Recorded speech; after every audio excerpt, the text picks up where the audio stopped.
We have Mr. Alatorre, Mr. Fuhr, Ms. Goldberg. We have 4 members present. We need 6 more for a quorum.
we have some, could I have your attention, please?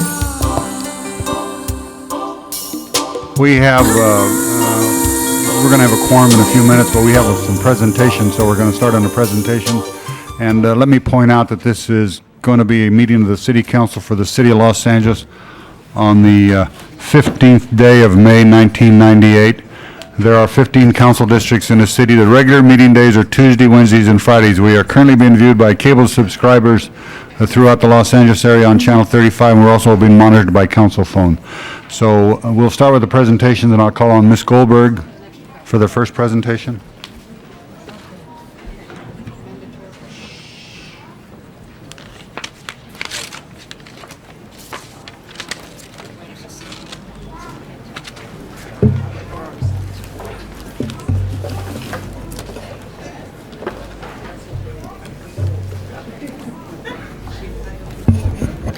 Mr. President, members of the council, members of the audience, I know all of us know the expression that it takes an entire village to raise a child, and it's actually, unfortunately, turning into a cliche, but its truth is nonetheless there. Well, sometimes a little turn on that is it takes a community to thank a corporate citizen that has been very good to that community. And a portion of that community is here today so that we can thank Paramount Studios for their extraordinary community contributions to the children and youth, not only of the 13th Council District, but to all of those who live and work in Los Angeles. Just so that you get some idea of some of the things that this group has done. Beginning in 1992, they began a mentoring program under the leadership and inspiration of Earl Letts. 125 young people, students, are mentored an hour or two each week by employees of Paramount. 125 students. That's personal time. That's not just writing a check, which of course we all appreciate, but it is more than that. It is giving personal attention and time. In addition to which, every year, Paramount has over 140 interns. Currently, there are 40 interns working there. Every year, now in its fourth year, Viacom has a community service day where 500 volunteers come and paint schools. In my area, Blend, Van Ness, and Santa Monica Elementaries, LeConte, and Hollywood High Schools get interior painting, something the school district unfortunately has no more budget to do, and that gets done every year.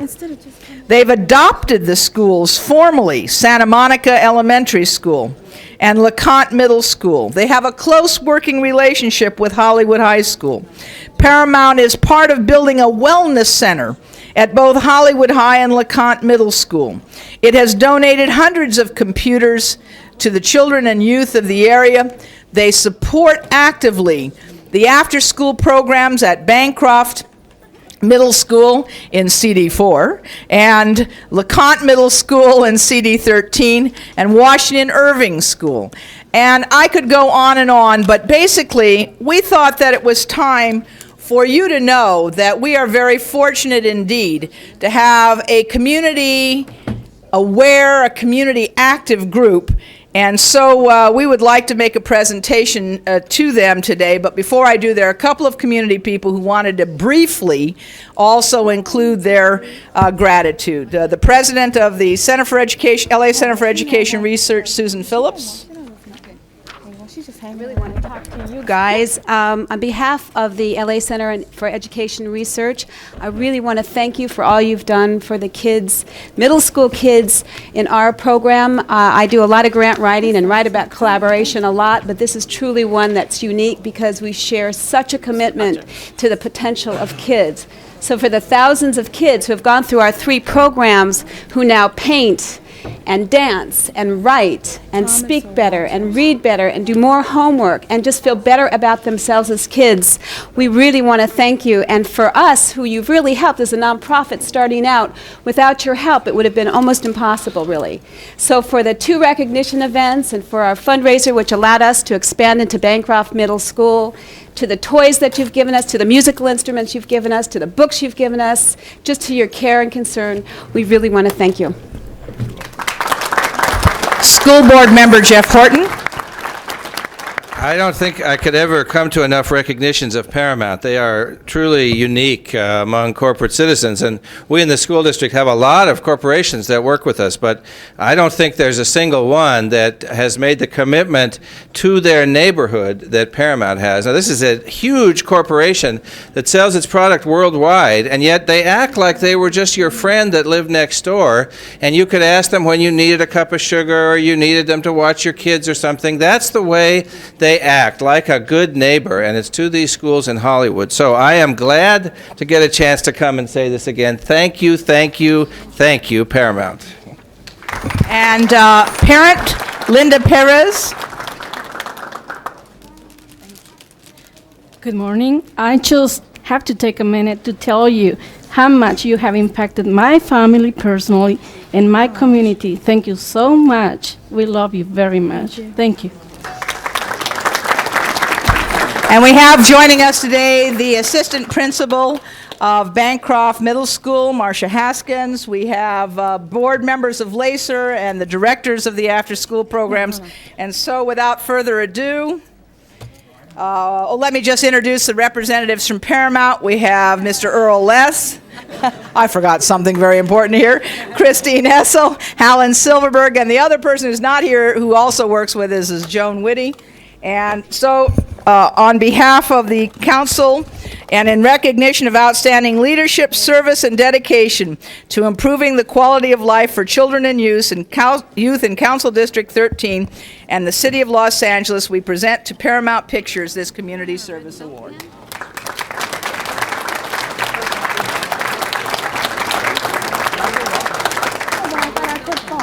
Oh, here it is. Well, it's a little overwhelming to be honored for something you should be doing anyhow. And we just feel like we live off the community. That's how Paramount makes its money, so we try and give back to the community. So on behalf of Chris and Alan and Joan Whitty, who's not here, I just want to thank you. And it feels real good to work for a company who cares about the community and allows us to do this kind of work. So thank you very much.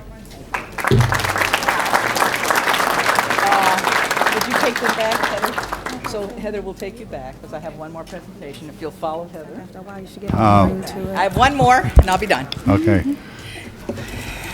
Next. Let me congratulate Earl Letts and Paramount Studios because they are very good neighbors. Unfortunately, I just have their parking lots in my district. Mr. Hatton, join me.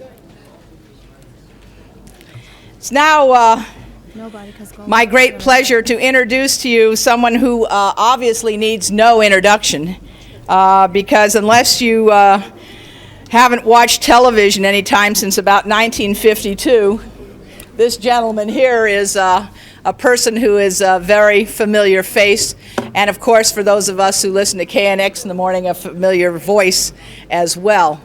Tom Hatton has been involved most recently with Senior Theater in Los Angeles, and it is really for that we are honoring him today, but I thought you should just know a little bit more about him. That he began with KNX Radio in 1986 as the entertainment editor, where his twice daily reports have received 3 LA Press Club awards and a Golden Mike. Of course, we all know him from the Popeye cartoons and the family theaters, and watching him introduce wonderful movies and bring personalities into homes from Santa Barbara to San Diego. He's a 3-time Emmy nominee. Some of you may or may not know, however, that he was a live Broadway actor and was in the touring productions of Annie, but he also portrayed Franklin D. Roosevelt 1,200 times and did many other musicals and winter stock. There he is. Okay. He's appeared in over a dozen major films, in 50 comedy and dramatic roles in TV, most recently on Wings, Lois and Clark, and The New Adventures of Superman. He's hosting a cable access film show on Friday nights at 9 in cooperation with the Los Angeles Public Library System. On this very channel? On this very channel, 35. And I think that it would probably be important to say that in 1976, KTLA asked him to come back to host a once-a-week taped show, brought his sketch pad, and the ratings were so astounding that KTLA offered him another weekend hosting spot. That began a 14-year run on Saturday and Sunday afternoons. So all in all, we want to thank you for your important career, your commitment to kids and youth, but most of all, in this case, we want to thank you for your support of senior theater in Los Angeles. And so now, therefore, be it resolved that by the adoption of this resolution, the City Council of City of Los Angeles joins me in congratulating Tom Hatton for your dedication to senior theater in Los Angeles. Thank you Jackie. so much. Thank you. I will be very brief because KNX makes me be very brief, so I'm used to it. First of all, I'm glad you're all here having eaten your spinach all your life. And some of you, I told you not to smoke it, to eat it. So let's remember that at all times. I am very happy to be here, particularly following the group at Paramount, because KTLA, where I got my start, used to be right next to Paramount Studios, a little tiny studio. And I used to sneak into Paramount and watch them shoot movies in the early 50s, hoping that one day I would be a major movie star. So if you will keep the fellow who does the lighting here, it's pretty good. We both look pretty damn good this morning. Anyway, I want to thank you. This is a true honor, and we're going to have a very good time with senior citizen actors tomorrow. Watch your local newspaper for, this is the first annual such affair, and we hope it'll be the first of many. Jackie, you're doing a wonderful job too, and I thank you very much for your hospitality. Thank you, everybody.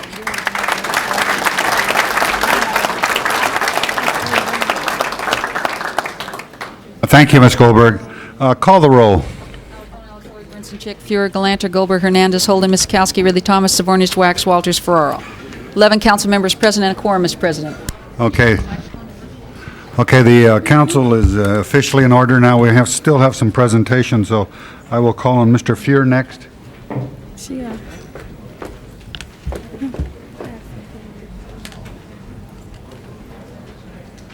Ron?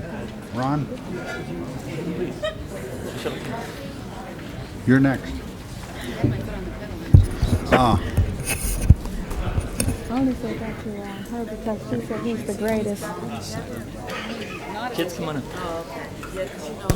That's good, right there. Mr. President, members of the council, I have quite a remarkable story to share with you this morning that calls on us to remember not only some of the worst that people can do, but some of the very best that people can do for each other. On the early morning of March 16th of this year, a firebomb was thrown into the window of the home of Bathsheba Moshe, who is here. A fire erupted in the bedroom where her two young kids, Aya and Rafi, who are here, were sleeping. Flames and smoke filled that room, but two neighbors, Wally Hernandez and Tal Shlomi, risked their lives to save life in their building of their neighbors.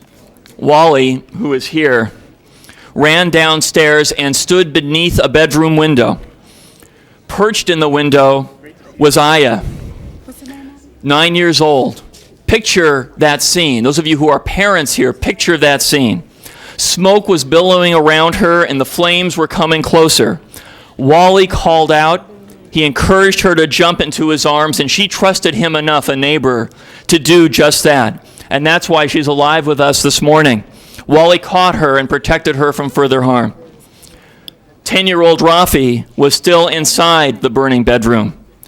His life was spared because of the efforts of another brave young man, Tal Shlomi, who is with us. Tal ran into the burning apartment. The smoke was there, the fire was there. He called out for Rafi. He grabbed him and he pulled him to safety. Rafi and Aya did suffer serious injuries that night. They were put in the hospital with burns and smoke inhalation, and they spent many days there.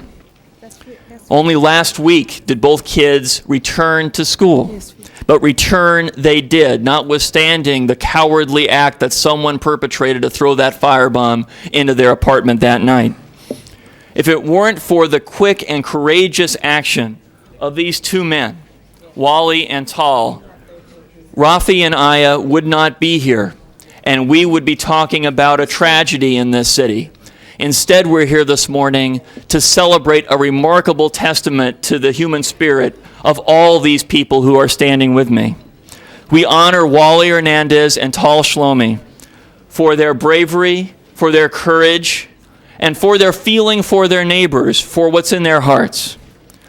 Rafi and Aya, I know, will never be able to fully express their gratitude, and neither will Batsheva. But we can do a good job today by celebrating Wally and Tal's actions, and I'm delighted to be able to present to you Wally Hernandez and Tal Shlomi.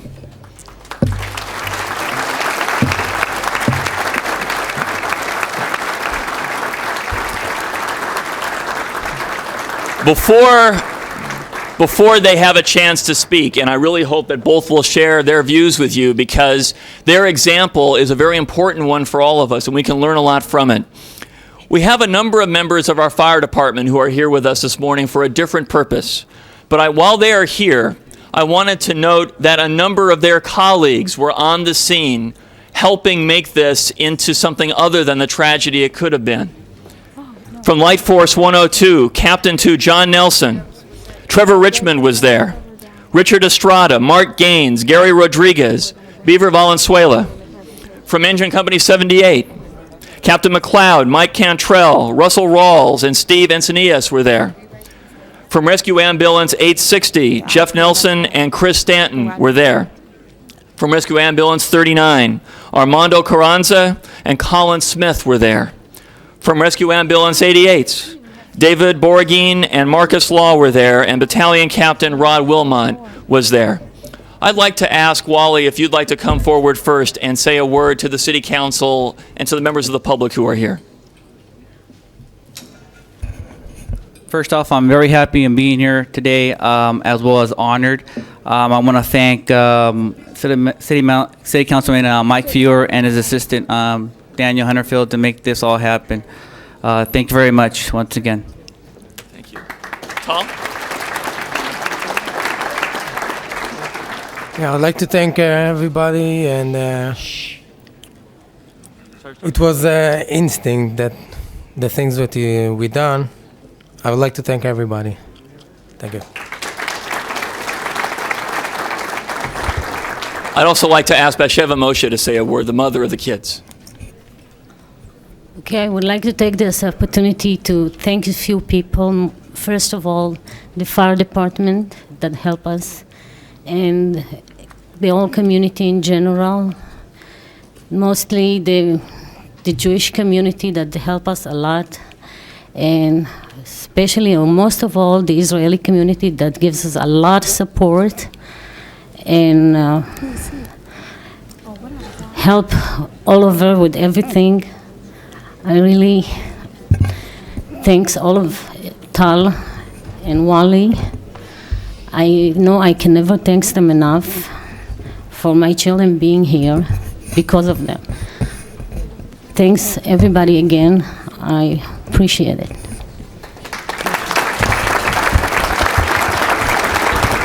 I want to note, members of the council, that last week we announced a reward for anyone who has information that could lead to the arrest and conviction of the cowardly person who threw that firebomb at 1 a.m. into this apartment. And I repeat that announcement today so people watching Channel 35 can hear it and hopefully help. Thank you all very much. We'll do photos later. I have one more thing to do. Please, let's do the next one. Sean, I have one more. Thanks. Thanks very much. Mate. Are they here yet or not? Do you want to just do it or do you want to wait? Do you want to do it or wait?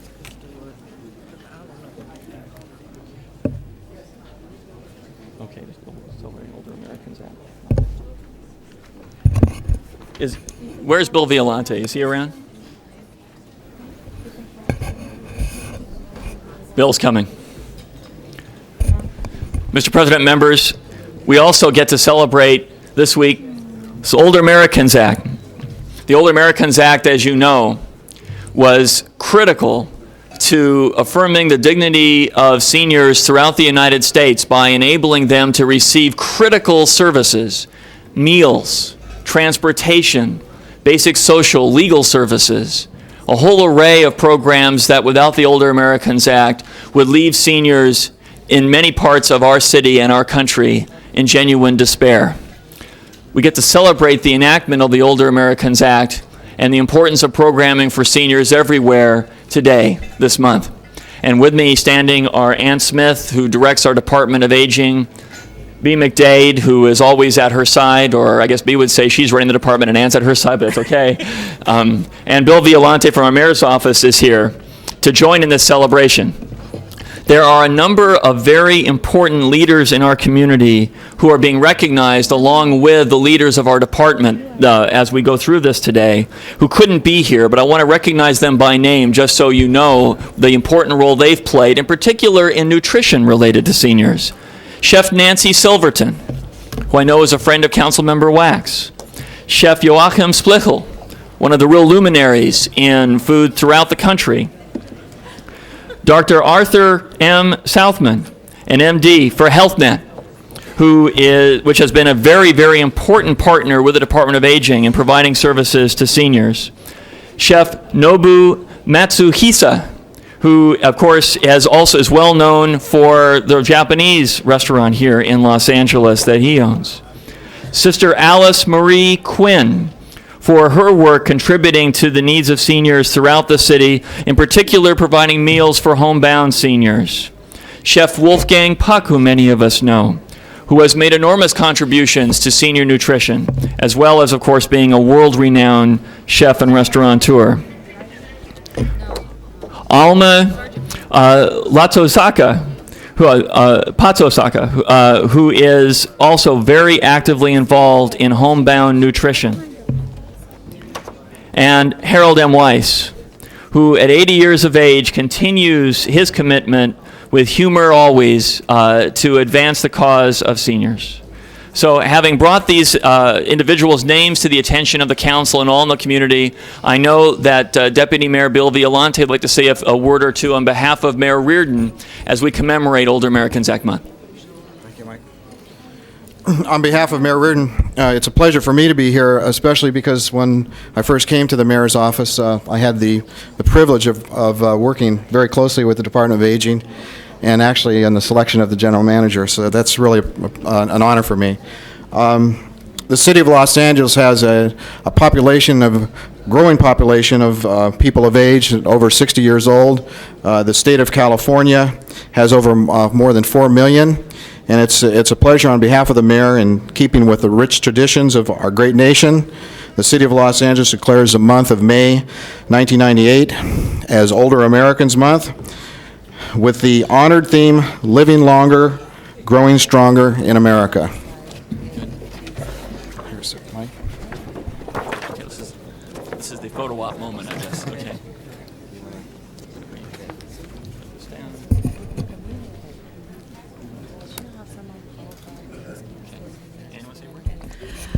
I'd like to thank Councilman Fuhrer and Deputy Mayor Violante.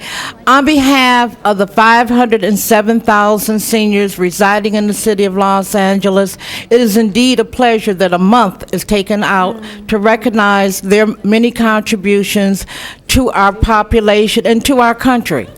In addition, as we go into the next millennium and our population doubles, it's very important that we live longer and be stronger. And then as we go into the next millennium, we will see new programs to encompass the new population that is coming forward. Again, Councilman Fuhrer, who is a strong advocate for seniors who I've known a very long time, and who has always advocated that the quality of life be more important, and to Deputy Mayor Violante and the mayor and the full city council, I'd like to thank you. Thank you, Mr. President. Thank you, Mr. Fuhrer. Mr. Alatorre for a presentation. But I saw it pass me, and I said, where'd she go?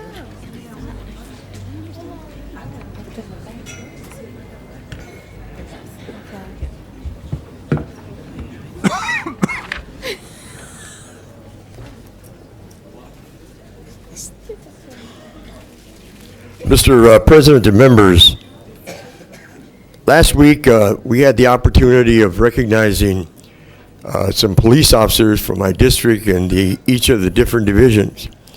And every year for the past several years, we have had what they call the Angel Awards that are given to the men and women of the Los Angeles Police Department. And along with that, every year we have a special tribute. Last week, as we honored 6 incredible officers, as part of the event that is going to be on the 6th, on June 5th, at the Biltmore Hotel, we're going to pay special tribute to a very special group of men. And this year we have decided to pay homage to the men that have given of their lives to protect and serve this city.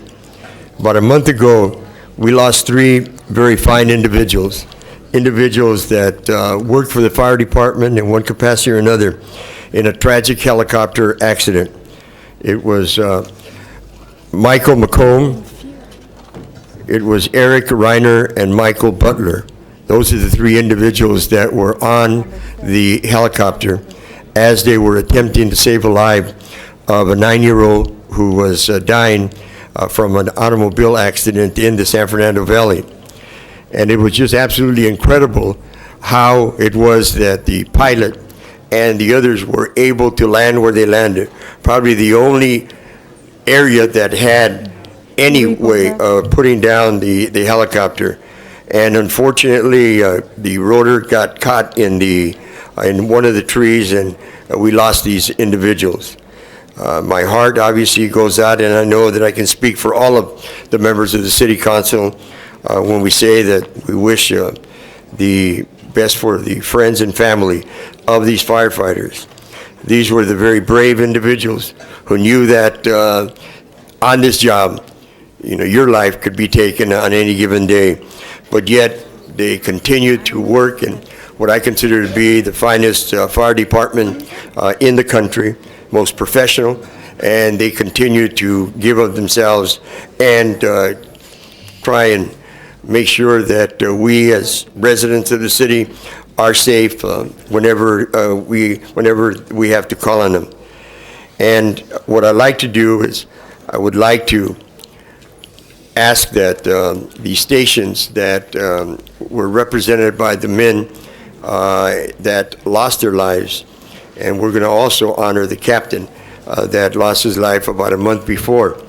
But to begin with, I'd like to ask that Captain William Summers from Station 81, Battalion Chief Clark Cornwell from Station 81, and this goes out in memory of the paramedics that lost their lives, Eric Reiner and Michael Butler. If they could just step forward.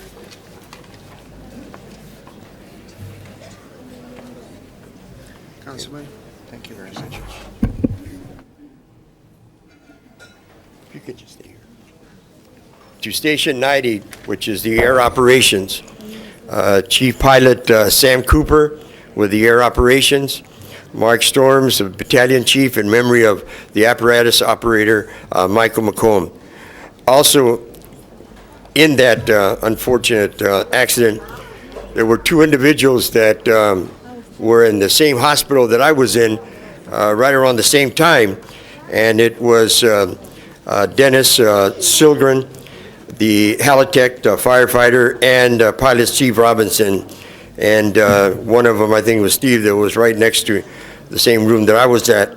And these were the two individuals that were still are living.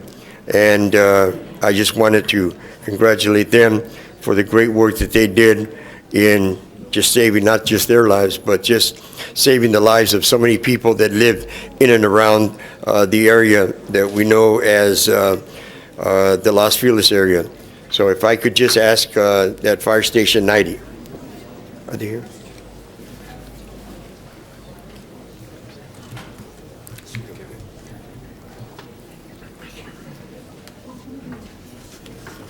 And Station 51, which 57, which is the Assistant Chief James Young and Roxanne Bursick, the Battalion Chief. And this is in memory of the Chief Joseph, I think it was Captain Joseph Dupree, who lost his life about a month before the accident.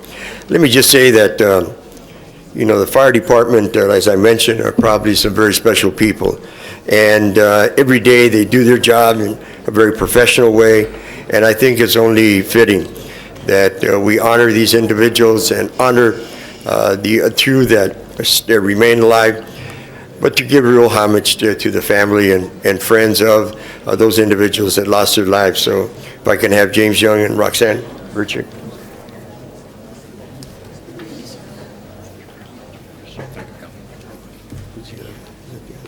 Okay.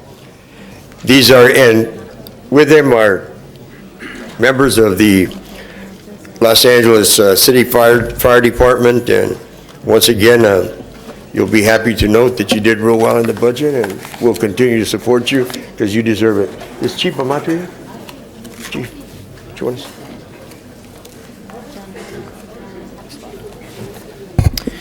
Thank you very much. I appreciate the recognition that you've given the members here that are representing those stations, but again, for the acknowledgement for those members of the department that gave their lives over the past 4 months. It has been a difficult time for the department, and we appreciate the consolation that you all share with us, and I do appreciate Councilman Alatorre making this special recognition. Thank you very much.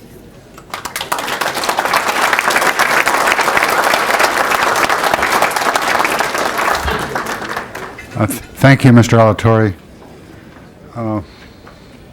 Ms. Misakowski?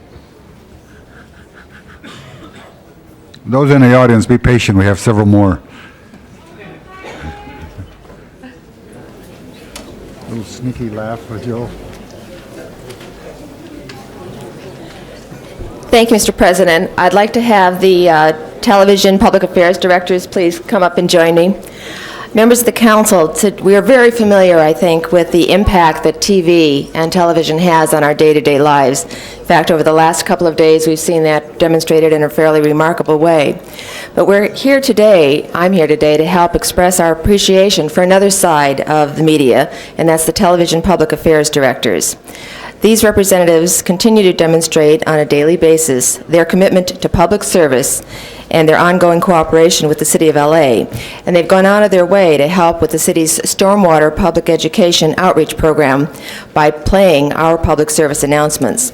The PSA specifically emphasizes that all of our storm drains lead to our beaches and our oceans, and it urges people to recognize that whatever they put down that drain ends up out on our beaches. And so by not dumping trash, debris, or toxins, it's saving the environment for all of us. This commitment by these public affairs directors represents to the city tens of thousands of dollars of free advertising and exposure to city residents about this important issue. So it's a substantial financial commitment, and I'm happy to honor them today for their valuable public service. We have 13 commercial public stations, commercial stations in Los Angeles, and all of them have been airing this on a regular basis. And we have a few of them here today that I would like to specifically present this to, although we have a resolution for each one of them. First, I have one for Tonya Carter, who's the Community Affairs Manager of KTTV. Thank you. Tonya?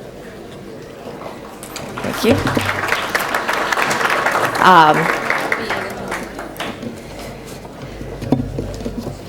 We also have, are the others here? Just, okay, we have Ruth House from KABC, who's not here. Beatrice Lewis, who's the Manager of Public Service from KNBC. Andrew Lozano, Public Service Director of KTLA.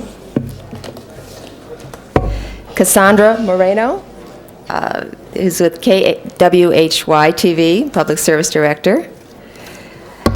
Martin Quiros, who's the Public Affairs Director of KCAL. Martin, thank you very much. Thank you.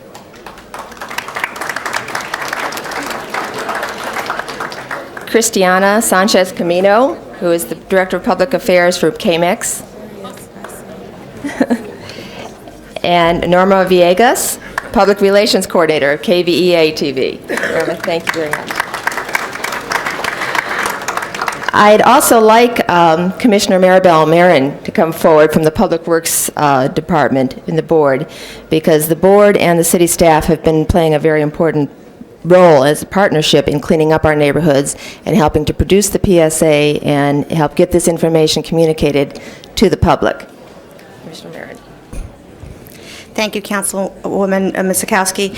I'm here on behalf of our television partners to express our appreciation for this honor and to let you know that as members of the broadcast industry, each of these stations has a long-term commitment to the quality of life in Los Angeles.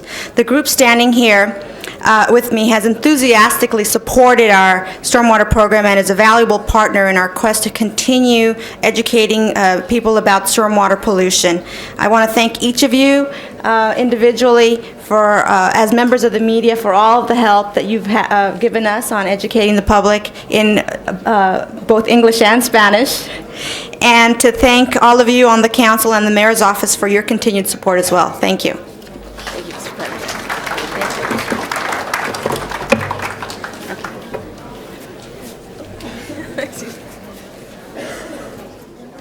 Thank you, Ms. Miskowski.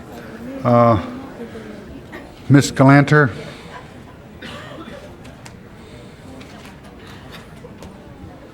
That's bad.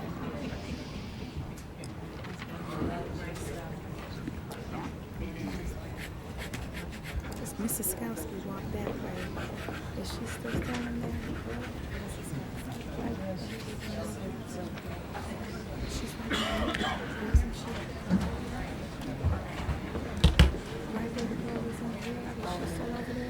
Mr. President and members, obviously none of you need to hear an introduction about Bill Holland, our city architect. All of us have worked with him through the library restoration, through the rearrangement of our offices, probably for generations of rearrangement of our offices. But the reason that I've asked him to come this morning is that he's been awarded the International Interior Design Association's Caliber Award for civic contribution to ongoing design excellence. I cannot say that all in one breath. Bill is not only our city architect and the guy who comes around and says, all right, explain it to me, what is it you want to do to this office, but he is also, and I think in some ways more important, the head of the city's Sustainable Development Task Force. And part of his job is to help all of us learn how to think about building materials and building design that will be environmentally friendly and safe. The International Interior Design Association evaluated several structures, including the Newton and North Hollywood LAPD stations, the Japanese gardens at the Tillman Water Reclamation Plant, and the Central Library, all of which Bill played a major part in designing and getting constructed. And so I've asked several of you to join me today in recognizing Bill Holland for his successes and achievements, and in fact for being recognized by those other guys. This is an award which is given in the categories of recognition of achievement for excellence in the following fields: civic, commercial client, commercial dealer, developer, environmental, general contractor, real estate attorney, artistic achievement, technical and lifetime achievement.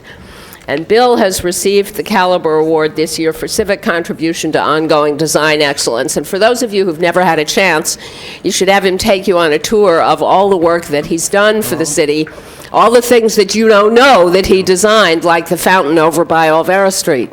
That's the only one I can remember, but you might mention a few more. It's mind-boggling. So, Bill, this is a congratulations and resolution of appreciation from the City Council for your hard work, and keep it up. We got a lot of work to do yet. Thank you very much. Let me say something. Say something.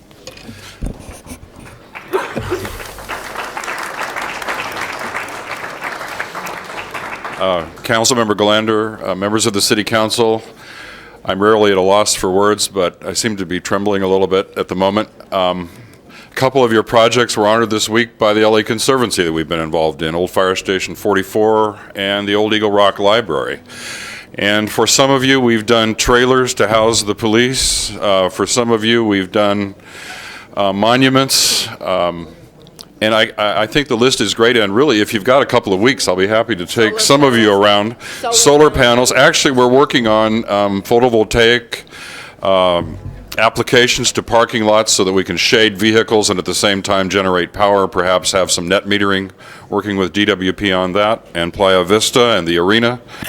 But I just want to say I couldn't do this without the benefit of support staff, and I'd like to mention a couple of people, if I may. Park Commissariat, Carmelo Sabatella and Kathy Serra from my office, the senior managers, and our program staff, Bob Gallagher, and all the project managers. It's an honor for me to serve you, and I feel for an architect, I've had the opportunity to do more working for the city than I ever could have done had I had my own practice. And I'm just delighted to thank you all for this opportunity and for this recognition. Very nice. Thank you very much. Don't We'll let go it on go to that your tour. head. Yeah. No, I will.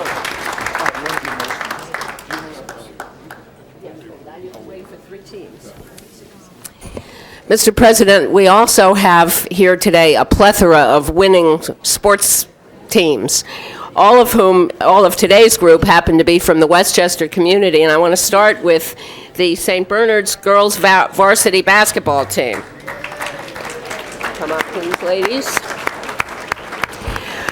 In the interests of time, since we seem to be using a lot of it, I'm going to actually give them their certificates in the back, but I want to recognize this team, which won the 1998 state championships. I want to recognize their assistant coach, Shirlette Hendy, and the team members whose names I'm going to read, but you'll have to hang on. We'll do all this with ceremony and photographs in the back for the real stuff. Evan Davis, I apologize for anybody's name I pronounce wrong. Lacey Griffin, Shannon Howell, Star Knight, Tracy Lewis, you can wave when I call you here, Katrina Lyles, Jackie Maddox, Kimu McClendon, Satira Moore, Melanie Mosley, Deirdre Turner, Nadidi Yunaka. This is a great school, this is a great team, and they've done a wonderful job, and we are very proud of them. The 1998 Girls Varsity State Basketball Champions, St. Bernard's High School.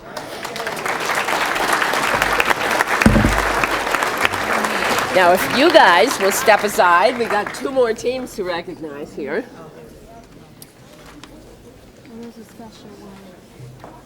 We have the other two teams I want to recognize. Don't go away, ladies, because we're going to make a ceremony out of this in a minute. The other two teams I want to recognize are from Westchester High School, just a few blocks away from St. Bernard's, and we're going to start with the girls' soccer team. Girls' soccer team, move it along here. The Westchester girls varsity soccer team won the city championships for 1998. David Reed, the head coach, is here. And we have a bunch of members of the team. Christina Avery, Carrie Carlson, Kelly Chain, a lot of people who are KC here. Kenia Clay, Andrea Hill, Evelyn Lopez, Marianne McAdam, Jessica Pearson, Jackie Reed, Jessica Saper, Whitney Singer, Gwen Stevens, Kathy Tapia, Lauren Telez, Shannon Verrett, and Azucena Varela. Did I get that right? Or close? Ladies and gentlemen, the Westchester girls varsity soccer team. Where's the coach? You want to say something, Coach? Just thank you very much for having us here, and I was absolutely delighted to have such a wonderful group of young women to coach. Thank you. As well you should be. Yes. All right, hang on, step to one side. We're going to do yours too after we recognize the Westchester High School boys varsity basketball team. We got a lot of basketball players in Westchester and a lot of successful ones. Where are they? Well, come on, guys.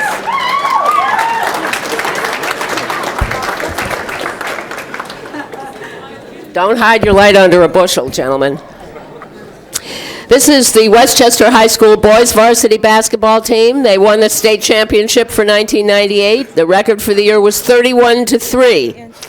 They are joined here by their head coach, Ed Azam, and the members of the team are Tony Bland, David, wave, guys. Anybody, where are the rest of the team? What's the matter with them? Oh, okay. They're being academic today. That's okay. Tony Bland, David Blumenthal, Ben Davis, Mackenzie Dent, Jacob Durrett, Brandon Granville, Eric Knight, Terrence Lawson, Albert Miller, Lou Wright, Chris Osborne, Jason Sanders, Chris Williams, Brian Henderson, Jamal Sampson, and Herbert Wright. We are very proud of you. Please recognize the Westchester High School boys varsity team, state champions. Thank you for being here. Okay. Thank you very much. Mr. I just wanted to comment. Westchester High School, I don't think that anybody thought that they were going to be as powerful as they were at the beginning of the year. And it's a tribute to the coach, and it's a tribute to the young men for the basketball team. They were incredible, and I'm glad that at least we won a championship from Alley Unified School District, and usually it's Crenshaw. This year it was Westchester, and from my understanding it will be Westchester for a few more years. They were number 10 in the country and number 1 in the state. Okay, thank you, Ms. Galanter. Mrs. Chick for your presentation.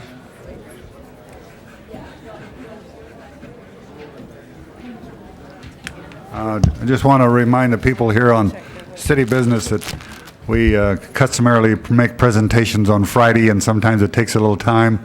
So we appreciate your patience, and we'll get to the agenda very soon.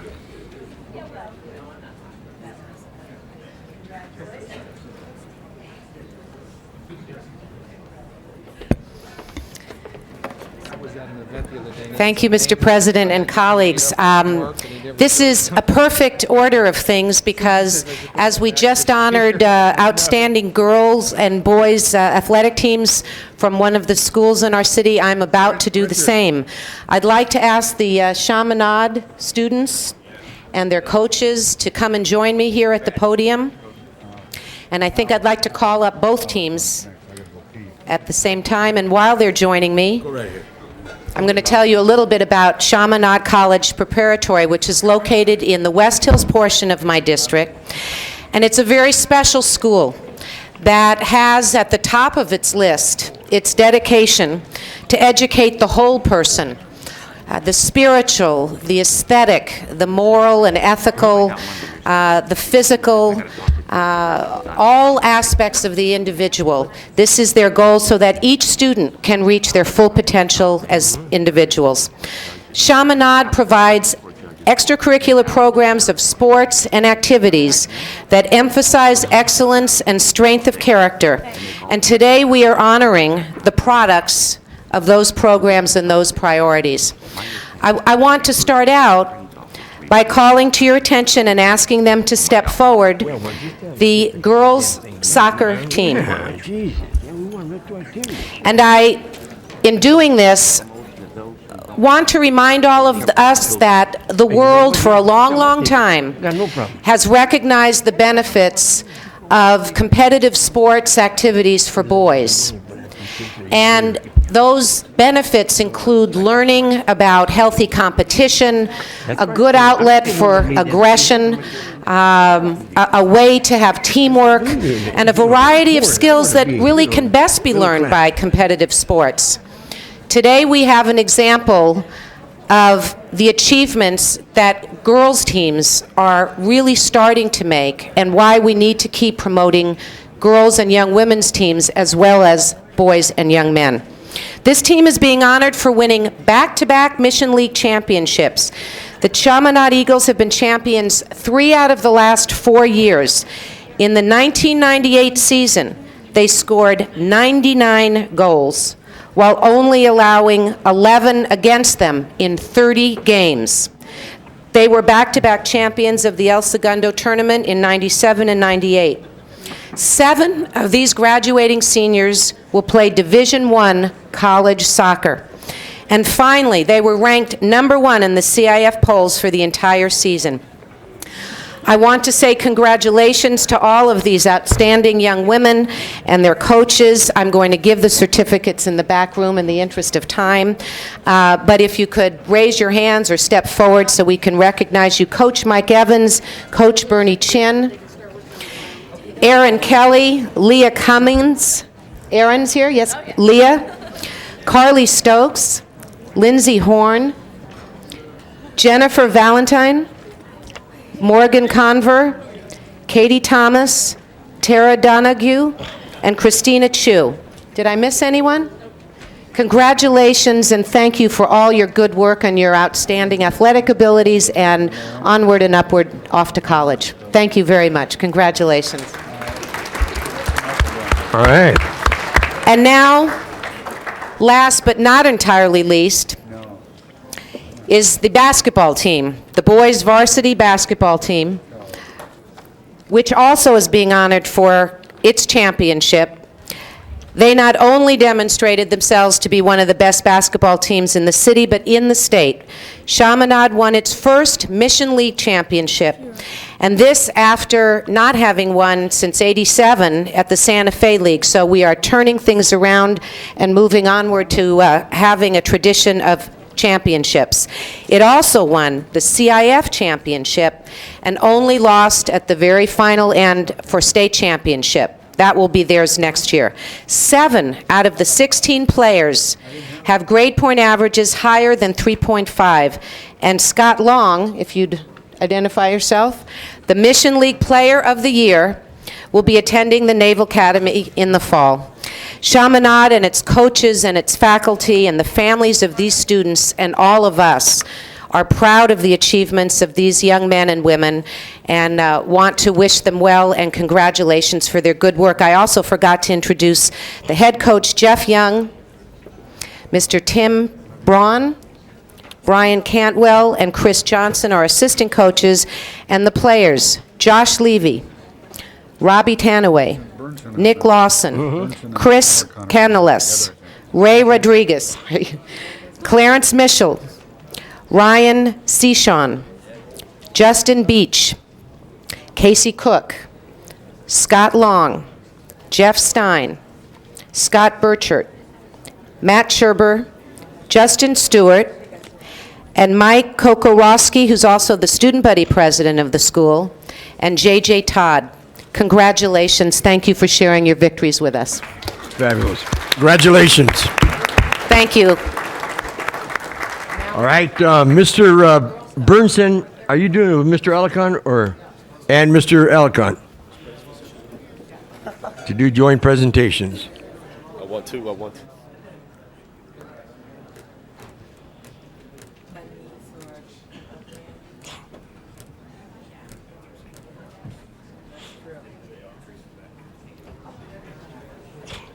Congratulations.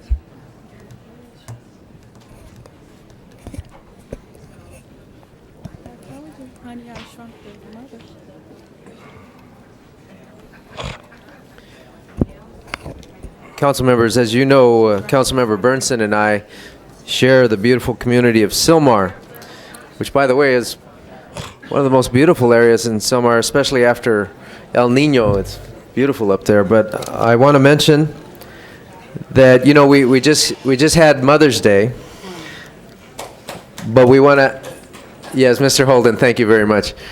But we also want to recognize,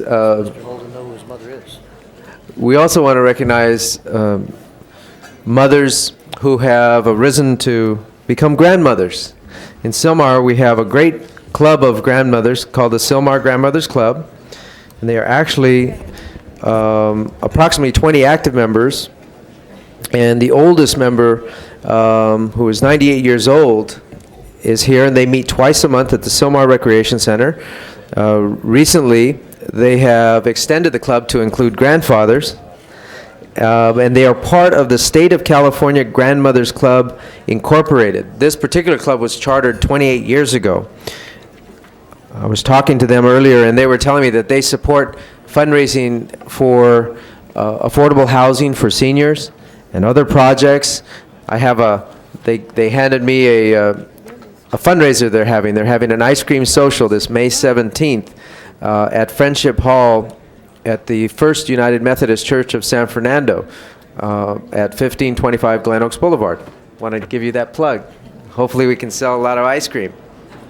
But grandmothers obviously are very special people. They are in so many ways, they bring smiles to their grandchildren. I know those of us who don't have grandchildren and would like to have them so that not just so that we can send them home after we spoil them, but also it's such an honor to see so many active people from Sylmar who never give up, and we want to extend our appreciation to them. We want to present in particular to Sally Lindsay, the president, and 14 members who are here today representing this club, as well as the oldest member, Carolyn Milligan, who, as I said, is 98 years old. And by the way, I see her at community meetings everywhere, not just on this issue, but she comes out and is active in the community on many different issues. So I'd like to join with Councilmember Bernsen in presenting this Happiness Is certificate to Sally, representing, and this simply says, Happiness Is the 28th anniversary of the Sylmar Grandmothers Club number 89, and it's signed by Councilmember Bernsen and myself. Sally? We're going to let Councilman Bernsen say a few words. Well, I think Mr. Alarcon has said most of what I would say. I just want to commend the Grandmothers Club for being there, number one, to be grandmothers. I never had the opportunity to meet either one of my grandmothers. Unfortunately, they both passed away in Europe. But and my wife is still wants to be a grandmother, but neither one of our daughters has accomplished that yet. So hopefully one of these days she'll be able to join you. Yeah. At any rate, we want to commend the Grandmothers Club, and I'd like very much to join with Mr. Alarcon in honoring you, and thank you for everything you do for the community. We also have another certificate here, and this is to Charlotte Carolyn. I better put my glasses on. This is to Carolyn Mulligan, in recognition of being the oldest member of the Sylmar Grandmothers Club, and we want to thank you very much. Charter member also. Mm-hmm. Very good.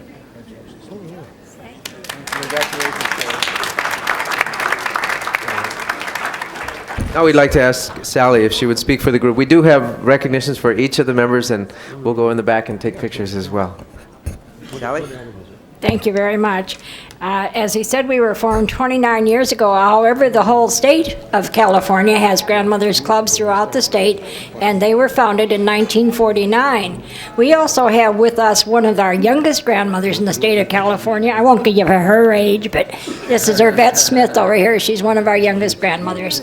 And we have clubs throughout the state, and each club helps out in supporting the housing that we have.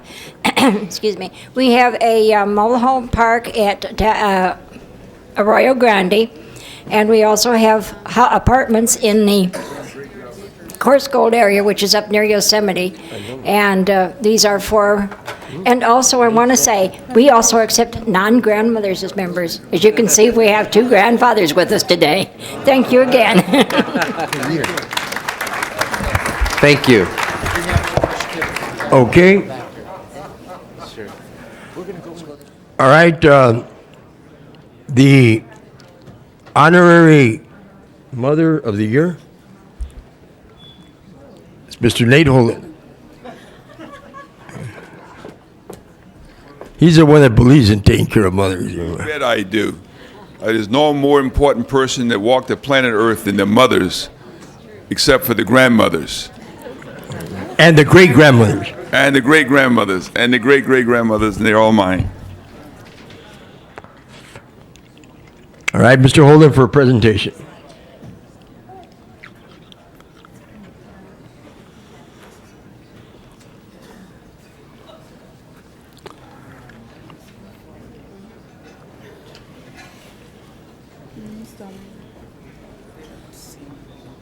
Okay, right. Mr. President, members, we're going to be given a Such an treat honor. this morning here, a performance from the Evergreen Women Choir Group. And you all know Commissioner Gene Kim. Give him a big hand. All right, yes.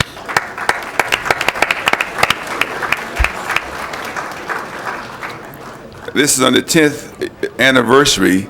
They really perform all around the city of Los Angeles. You can see them in the traditional Korean dress, and they are as beautiful as the dress that they're wearing, and they sing so well that I'm sure you will be well performing and enjoy it. Mr. President, I present to you the Evergreen Women Choir.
Thank you very, very much. You want to do one more? Okay, all right.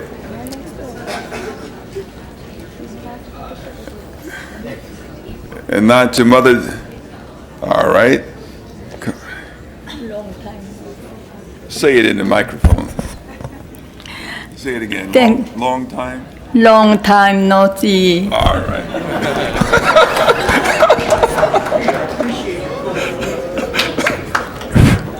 just to you.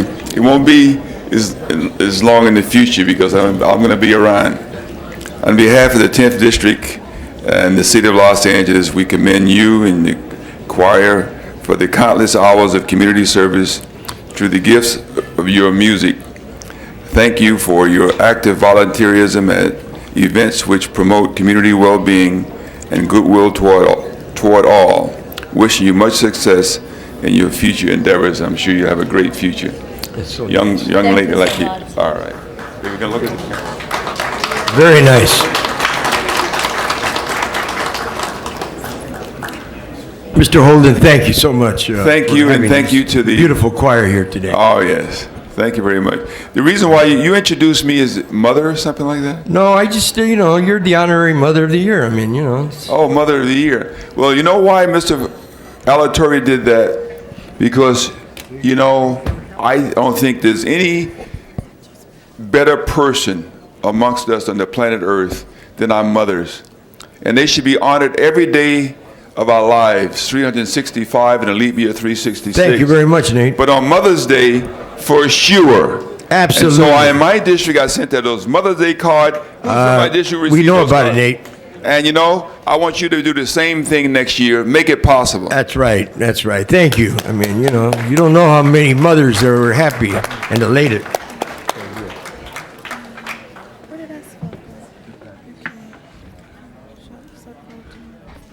I think we've completed the presentations. Now we'll take the agenda. The first item. Item 1, Mr. President, is a required hearing, the report from the Ad Hoc Committee on the City Budget relative to the Mayor's proposed 1998-99 budget. Mr. Alatorre.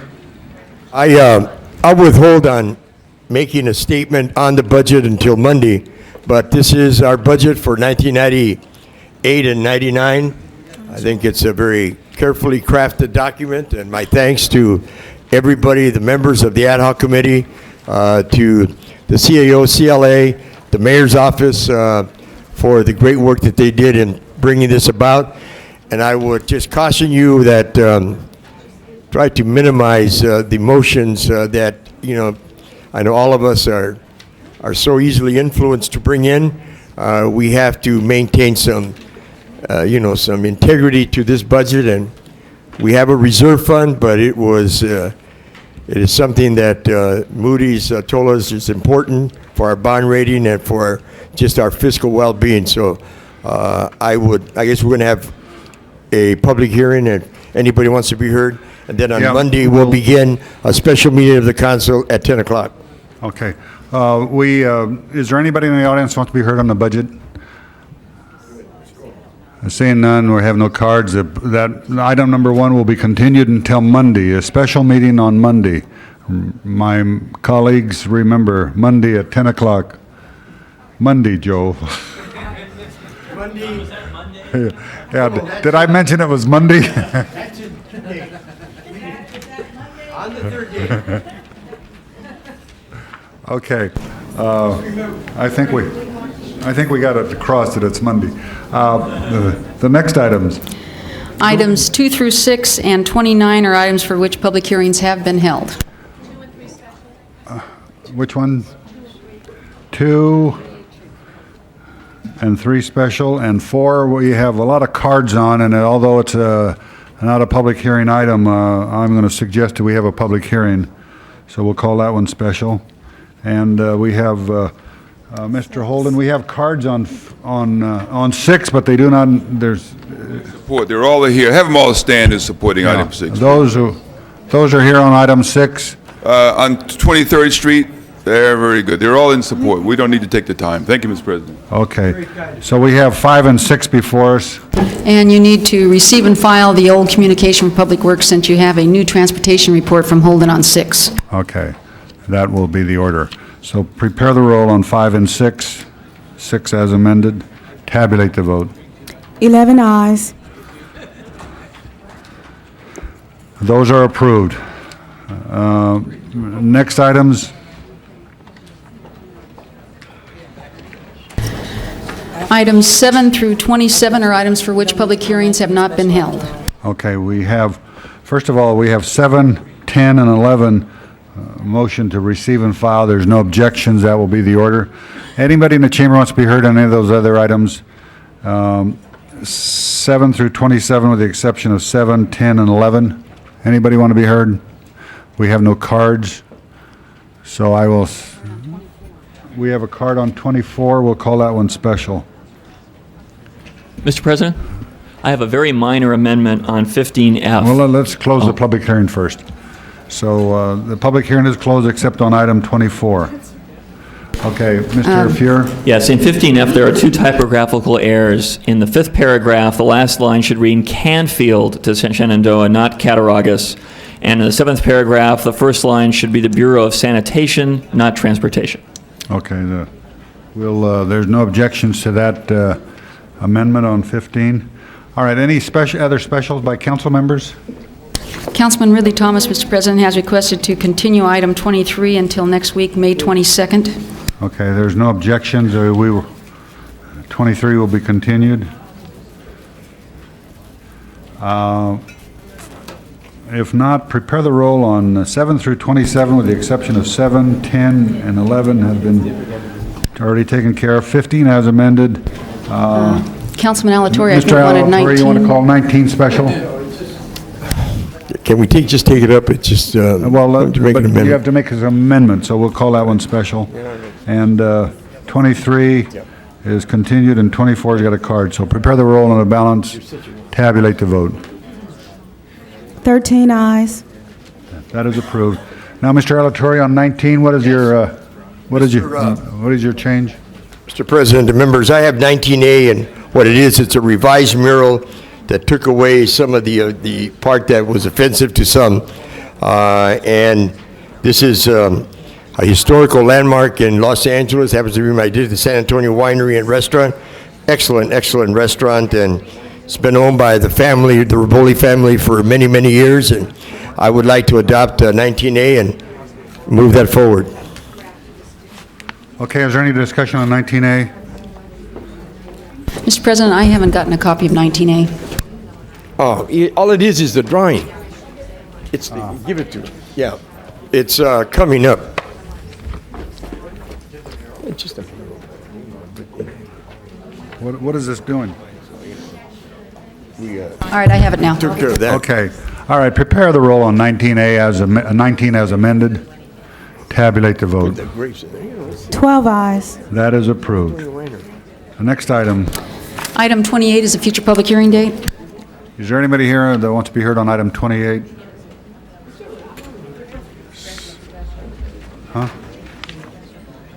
Who called it special? Okay. This is to set a hearing date. Right. The future hearing date will be July 7th, 1998. So if there's no objections, that will be the order. The next item. John, forthwith on 22, please. Forthwith on 22. Next item. Mr. President, I was just advised from staff that item 29, Councilmember Chick was out of the room. Would you like to take the vote on number 29 again? She does not want to. We didn't do 29 yet. 29? Oh, I'm sorry. Yeah, we did. She has a conflict and does not want to be in the room on 29. Okay, Mr. Bernson moves reconsideration of 29. There's no objection. The matter is before us. And now we have, then we want. Yeah. Mr. Alatorre. You need 12 on item 20. Okay, now you can go forward with 29. Okay, prepare the roll on 29. Tabulate the vote. Okay, we have 11. Now she's out. Tabulate the vote. No, you only have 11. Mr. President, you'll have to wait. You're short one vote for 12. Mr. Holden has stepped out, so. I have to hold 29 Okay, on the desk. let's move on with the next item. Item 2 called special by Councilmember Chick.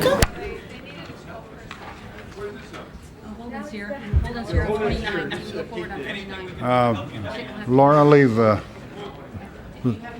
No. we held it on the desk. Okay, All right, 29. 29, prepare the roll on the ordinance. Tabulate the vote. 12 ayes. That is approved. We'll send that forthwith. 19 forthwith. Members of the council, item number 4, I think we should take that up now because I'd like to recommend a process if I could. yes. I'd like to Can we have- have somebody in the staff to come I'd and... like to ask that we have the CAO and the CRA give their report, that we have a small hearing on both sides, even though we've had extensive public hearings, but still to give people an opportunity to speak, and then we take up debate amongst the council. So we give the public a chance to speak first. And then I would like to, if I could, introduce it from my point of view Yeah, when we but do that. you want to have the presentation first. Presentation first, then the public, and then the council debate. Go ahead, Mr. Malloy. Mr. President, members of the council, my name Mr. Malloy is the head of the CRA, and he'll make a presentation for those of you in the audience. I'm going to make a very brief presentation on the project. I do want to introduce several staff members that are with me today. Anne Marie Gallant, who is coming forward, I believe, our attorney, Ellen Pace, and one of our consultants, Cal Hollis, will also come forward, who has helped us throughout the development of the proposal which is before you. The project is a 530,000 square foot commercial entertainment facility at the corner of Hollywood Boulevard and Highland in the community of Hollywood. It includes a 3,300 seat live broadcast theater, a 16-screen cinema, 170,000 feet of public space and plaza, 285,000 square foot, 414 room hotel, which is there now and which is going to be remodeled into an upgraded facility, and a 3,000 space parking garage. The anticipated valuation of the project, once completed, is $385 million. The proponents of the project have negotiated an agreement with the Academy of Motion Picture Arts and Sciences to occupy the 3,300 seat live broadcast theater as the place from which the annual Oscar show will be broadcast. The Metropolitan Transportation Authority is a partner with us in this project. A portion of the project will actually sit on MTA-owned property above the Hollywood Highlands portal. The firm that we're dealing with, Trizec-Hahn, is the nation's #1 developer of Festival Marketplace. They've teamed up about 10 years ago with the Ernie Hahn group out of San Diego, and collectively they've been in business since 1946. They've developed numerous plazas, such as the one proposed around the country. I think many of you are probably familiar with Horton Plaza in San Diego, Downtown Plaza in Sacramento, Prudential Center in Boston, and many others. The primary person that they have had working on the project is a person by the name of Dave Malmuth, who was also very instrumental in bringing about the 42nd Street revival in New York. It's an excellently designed project. They do have a world-renowned architectural team on board. Aaron Kratz, Ekstat, and Kuhn is the main architectural firm, and they've also brought in the Rockwell Group, who is known for their renovation of Radio City Music Hall in New York to design the theater. The Trizec-Hahn Centers is the parent corporation. The Trizec-Hahn Hollywood, Inc. is the corporation which will be developing the project. They were selected via an RFQ, a competitive process that the agency went through some months ago, and they were competitively selected as a function of that project. This project has been heard and unanimously recommended by the Redevelopment Commission here in Los Angeles. We did have extensive hearings on the environmental impact report on this project. And extensive testimony was provided on that. We did have two relatively recent hearings on this, and the commission wanted me to convey to you that they're very supportive of this project, and we're pleased with the results of the environmental mitigation measures that had been proposed. Chris Essel has submitted a statement into the record verifying that the commission's position on this. The Planning Department and the Planning Commission will still have several functions to do on this project if it is approved, and the additional mitigation measures are proposed to be attached to the project as a result of their action. I might also add that several pieces of testimony were received about the impact of this project on the Hoover redevelopment project area and the Bunker Hill redevelopment project area, which have both housed the Oscars on previous occasions. And the agency's commitment to revitalization in both of those areas remains very strong, and we have a very strong project agenda in those areas as well. Very briefly, there are three overall components to the project. There is a purely private sector component, which will include the shopping area, the plaza, the hotel, and so forth. That will cost about $295 million, and the Trizec Group is expected to put $52 million in cash or 20% equity into the project. There is a public-private component, which is the theater development. The theater will cost about $50 million. The developer will be putting $20 million into that project, and the public is being asked to contribute funds for $30 million of that project. I'll explain that in just a second. Lastly, the parking is going to be $64 million, and it will be a publicly owned and operated parking garage developed for use by the citizens who visit the Hollywood area. 3,000 space parking garage, $64 million. Trizec will put $4 million in, and we are proposing to do a revenue bond for financing of the balance of the garage. The agency will issue that bond. It will be operated as a public parking structure. It will be publicly owned by the city or the agency. The developer has given us a completion guarantee on that. The developer will be overseeing the construction of that facility, has given us a completion guarantee on that, as well as the entire center, to ensure that the garage will be successful. We are proposing that the debt service on the $60 million garage debt be covered by revenues generated from the garage itself. However, in order to obtain the necessary coverage, and based upon a recommendation from the CAO's office, we are recommending using a pledge of additional special parking revenue funds from the Hollywood area first and from citywide, only if necessary. And there is again at the CAO's request, a pledge from the agency that if the citywide parking revenue fund ever has to be used, that it will be repaid from tax increments from the Hollywood redevelopment project area. On the theater component, the agency or a created financing authority will issue the debt. The city will be involved also in an ultimate ownership position on the facility. It'll be a three-party agreement with Trizec operating the facility. The bonds for financing, the $30 million in bonds that we need to issue for financing of the theater facility will be guaranteed by Trizec for the first 11 years. If they have performed sufficiently at 1.5 times the estimated amount of tax revenues that we are looking for from the project for 3 years in a row. In the 12th year, they would be released from their guarantee. However, at that point, again, the redevelopment agency would step in with a pledge of tax increment revenues should any funds from the general fund ever be required over and above that which is being generated from the project. The project will also generate an employment fund for the city, which will provide funds for employment training and connections with the project in terms of employment training opportunities. The developers are not asking for any fee waivers. We do anticipate that the city will receive $2.6 million in building permit and other fees related to the development of the project. They have proposed an extensive environmental mitigation program, which we've costed out at about $4.5 million.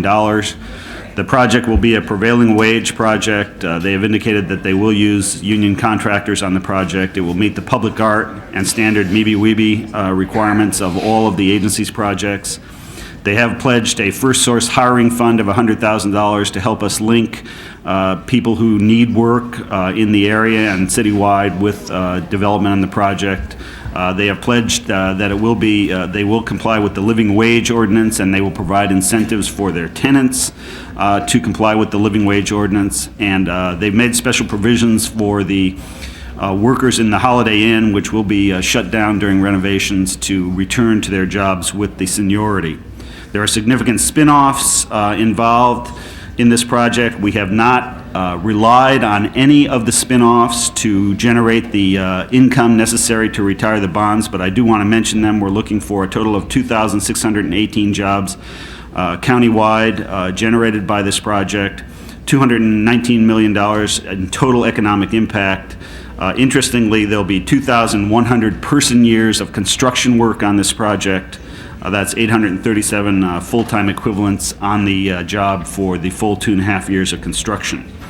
The CAO and CLA have helped us tremendously. Keith's here to tell you about their requirements and their additional things that they have asked for as guarantees on this project. And with that, Mr. President, I'll conclude my presentation. Keith Comrie, our City Administrative Officer. Mr. President, members of council, we worked with the CRA as indicated to structure this. It was originally structured as a $90 million general fund bond issue. It is now broken into a parking meter issue for $60 million and only the $30 million remaining. I think rather than going to a lot of the technical detail, we filed that in the statement. I would make a point that this is a one-of-a-kind project. It could only happen in Hollywood. It creates a permanent home for the Academy Awards, but not so much important that one night a year that they're there. All year round, the developer plans to provide people who visit Hollywood with what they're coming there for, a history of the movie industry, which is now the largest industry in Los Angeles. They expect to have 365 days a year, except for the day that they have the Academy Awards, 5 shows a day, so that when people come to Los Angeles, instead of spending 15 minutes in Hollywood and looking at the footprints, they can spend a few hours and really enjoy the city and know our fine history in the movie industry. With that, I'll stop and let the proceeding go on and answer any questions as we go. Anyone else want to be heard? Okay, then Ms. Goldberg, we have a lot of cards on both sides. And although there has been a public hearing, I think there was some of the people were denied because they didn't get proper notice. So what are you suggesting, 20 minutes on each side? Well, 15 on each side. 15 minutes on each side? I think we should have 20 minutes on each side. Yeah. Okay. We'll, give me Renee. I don't think Give me some of those. Which one first? Yeah. Those who made presentations are going to buy lunch. Okay, we'll start with those in opposition. Joyce Bryman. Joyce Bryman. Could we take that map down because we can't see?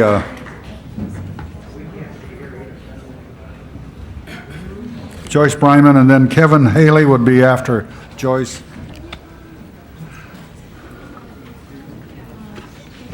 My name is Joyce Bryman. Pull the microphone down, Joyce. Is this okay? Yes.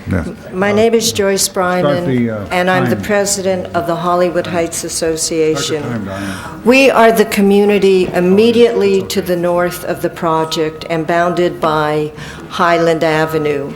We all want to see the revitalization of Hollywood Boulevard. We all want to see the Academy come back to Hollywood, but it is because of the Academy coming back on a specific street that we must oppose this project. The basis of this plan is to take a residential street, rezone it as a commercial street, and then vacate it. According to the law in the EIR, you must put a building on a street that conforming to zoning. It's not fair to rezone it and get around the rules of the EIR. Moreover, Orchid, the street that they're planning to vacate, is a critical artery into our community for fire and emergency vehicles. If the fire department does sign off on this, as we've been told they have, then we ask the city council to conduct another investigation because the additional time for the fire department to reach our community or other emergency vehicles, and I don't mean to be dramatic, but could mean the difference between life and death or of a blaze as opposed to a major fire disaster. If that does happen, it will be you, the council, the developer, and the academy that we will hold responsible.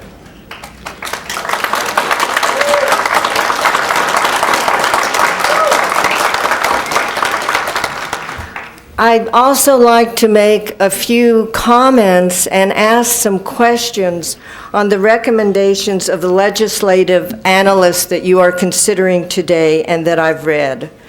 First of all, the figures in the project are based on CRA projections.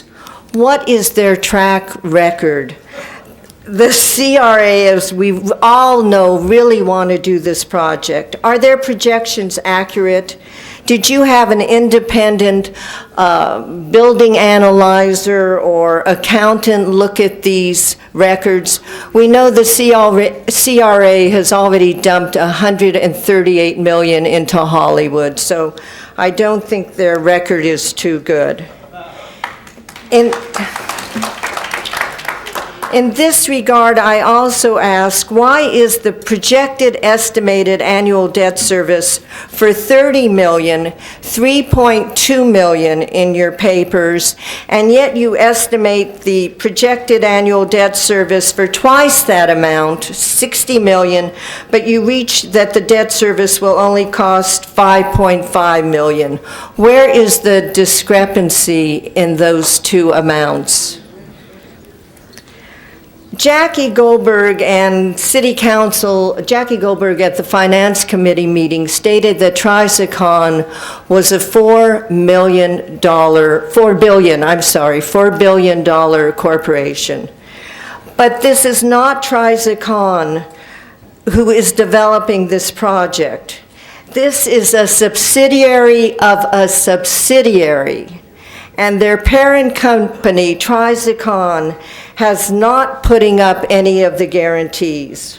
What are the assets of the subsidiary? Where are the guarantees from the parent? And I'd like to refer you to page 9 of your analyst development, where you say that the developer who is guaranteeing completion of the total project, and in fact, again, that's not Trizicon, the parent, but if they do not complete it, they shall be required, they will repurchase the garage. I asked the council, are you really serious that here you have a developer who's going to walk and you're asking them to repurchase the garage from you? And then, contrary to what legal counsel said today, the first sentence of the theater bond guarantee on page 10 says that Trizic is only guaranteeing it for 4 years. On a 30-year bond, they're getting out after 4 years. And frankly, I think that you are jeopardizing the excellent credit rating of Los Angeles by allowing such clauses as this to come in.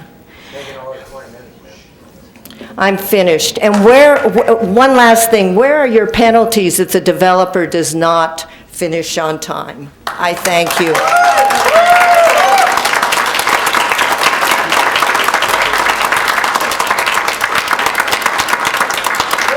Mrs. Bryman, we will, after the public hearing, we'll have the staff people answer some of those questions that you suggested, and we'll get that information. Kevin Haley. Hi, I'm Kevin Haley. I own a home on Pinehurst Road in Hollywood. And like Joyce just said, I too feel that there's nothing I'd like to see more than the revitalization of Hollywood. I haven't owned my home there that long, but I've put a lot of care into it, and I like the neighborhood very much, and I'm very excited about certain things that are happening in the area, like the American Cinematheque with refurbishing the Egyptian and other things, but this project, I guess the problem I have with it is the scope of it. It's so huge. I have to go to that corner every day to get home, to get to and from my home. And already Highland and Franklin is so congested. And the idea of adding all of this and at the same time taking away a street that I use to get to and from my home makes zero sense to me. I mean, what I feel we need to do is sort of spread it out. You know, think of Hollywood as a whole, kind of rise above it and look down and let the businesses in between grow. And maybe it will take more time, but what I've found is things that are good usually do take more time, and maybe it won't happen overnight. Thank you. Okay. I want to remind those applauding is nice, but it takes time, and we want to hear as many as possible. Herb Kornfeld, and then Shelley Menz. Herb Kornfeld, if you will, the second speaker would get behind so we would save a little time. Then Sarah Marshall.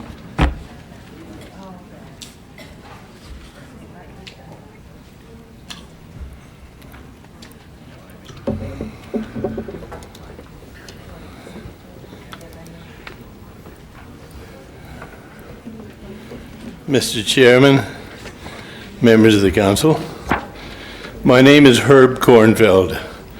I'm the homeowner of 2002 Pinehurst Road in Hollywood, and this is a part of the HHA area that Joyce just spoke of. I live in a home that dates from the very earliest part of this century, and I've lived there for 40 or more years. I'd like to speak in opposition to the Trizac-Han development. I'm an active member of this community. I've served on the board of the HHA. I've participated in everything from the proposed rerouting of Franklin Avenue of more than a score years ago to the absurd proposal of creating a mall along the east side of Highland between Hollywood and Yucca, to the current proposal for the west side of Highland in that same absurd location. My wife and I have attended the introductory proposal of the Trizac-Han that was held at the Hollywood Roosevelt. I've read those portions of the ERI report having to do with the impact on this particular area, which the developers themselves say will be the hardest hit of all. And there ought to be a double concern here. One is for the lifeline that is Highland Avenue, and the other is for the lives of us who live in that bottled up residential area, which, by the way, is as pure Hollywood as anything exists in Hollywood. We will be bottled up, virtually closed off, left to wither for a variety of commercial reasons.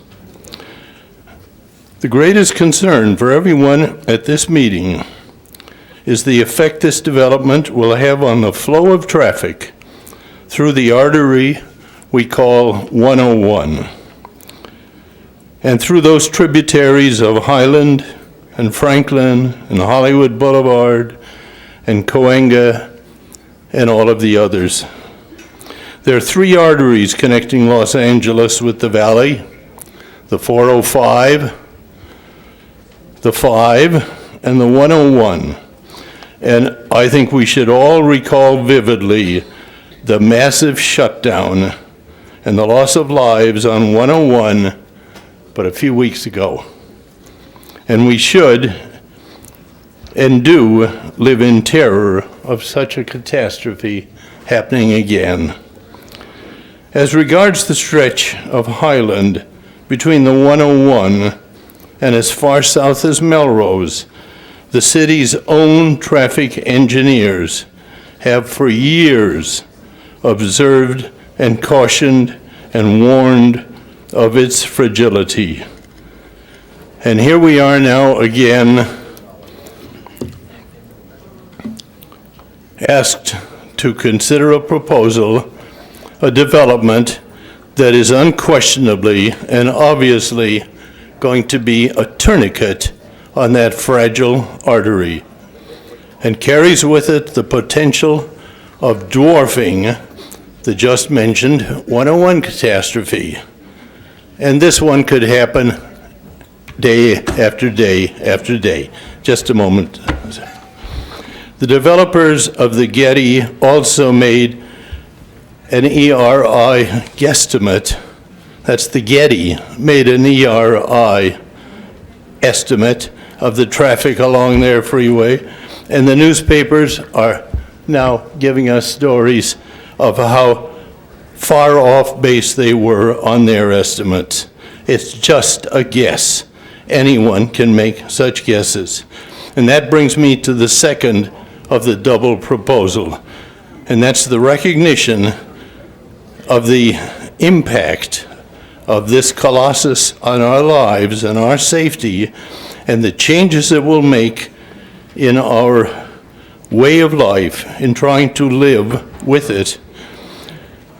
We, that is this particular household, has already sought legal counsel as regards compensation by way of the courts.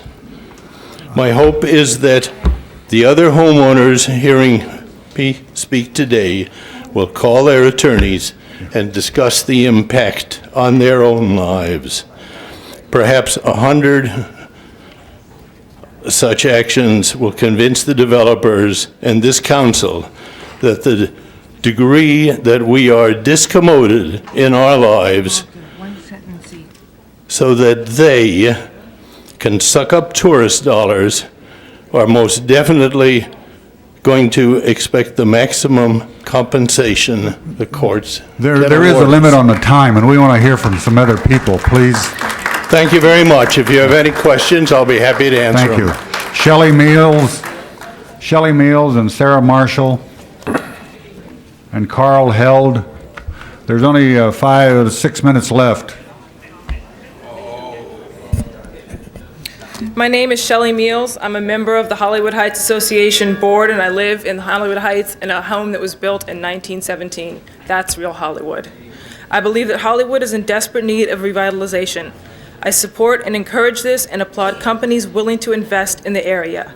That said, I believe the scale of the proposed project, which includes the closing of a public street, is excessively large for the area. I believe it's a huge gamble for the city to contribute $30 million for an Academy Theater and $60 million for parking lots. This is a project that will bring an additional 1,400 cars per hour during peak usage and close the street. I don't think I need to remind anyone of the accident on the 101 a few months ago that virtually shut down the Highland-Cahuenga Pass and in fact the rest of Hollywood. Drop 1,400 more cars in there and perhaps a Hollywood Bowl event and do the math. I'm a Hollywood Hills resident and I need to be able to get home. I need to be able to have the fire department access my home in a timely manner. I do not want my tax dollars contributing to gridlocking of my neighborhood. I have been repeatedly blown off by Councilperson Goldberg, who apparently thinks closing Orchid, a vital inroad into our community, is a small price to pay for the final line of her legacy. I urge the rest of the council to look at this issue objectively and vote responsibly. Thank you. Thank you. Sarah Marshall and then Carl Held. I'm Sarah Marshall. My history with Hollywood that I love very much goes back to 1939. I live in a building right now that was built by Cecil B. DeMille in 1929. Both my parents have stars on Hollywood Boulevard, and I do not believe that the revitalization of Hollywood is going to come about by the building of yet another tourist trap. Thank you. Carl Held and Arnold Nicholson. My name is Arnold Nicholson. Mr. Held has yielded to me.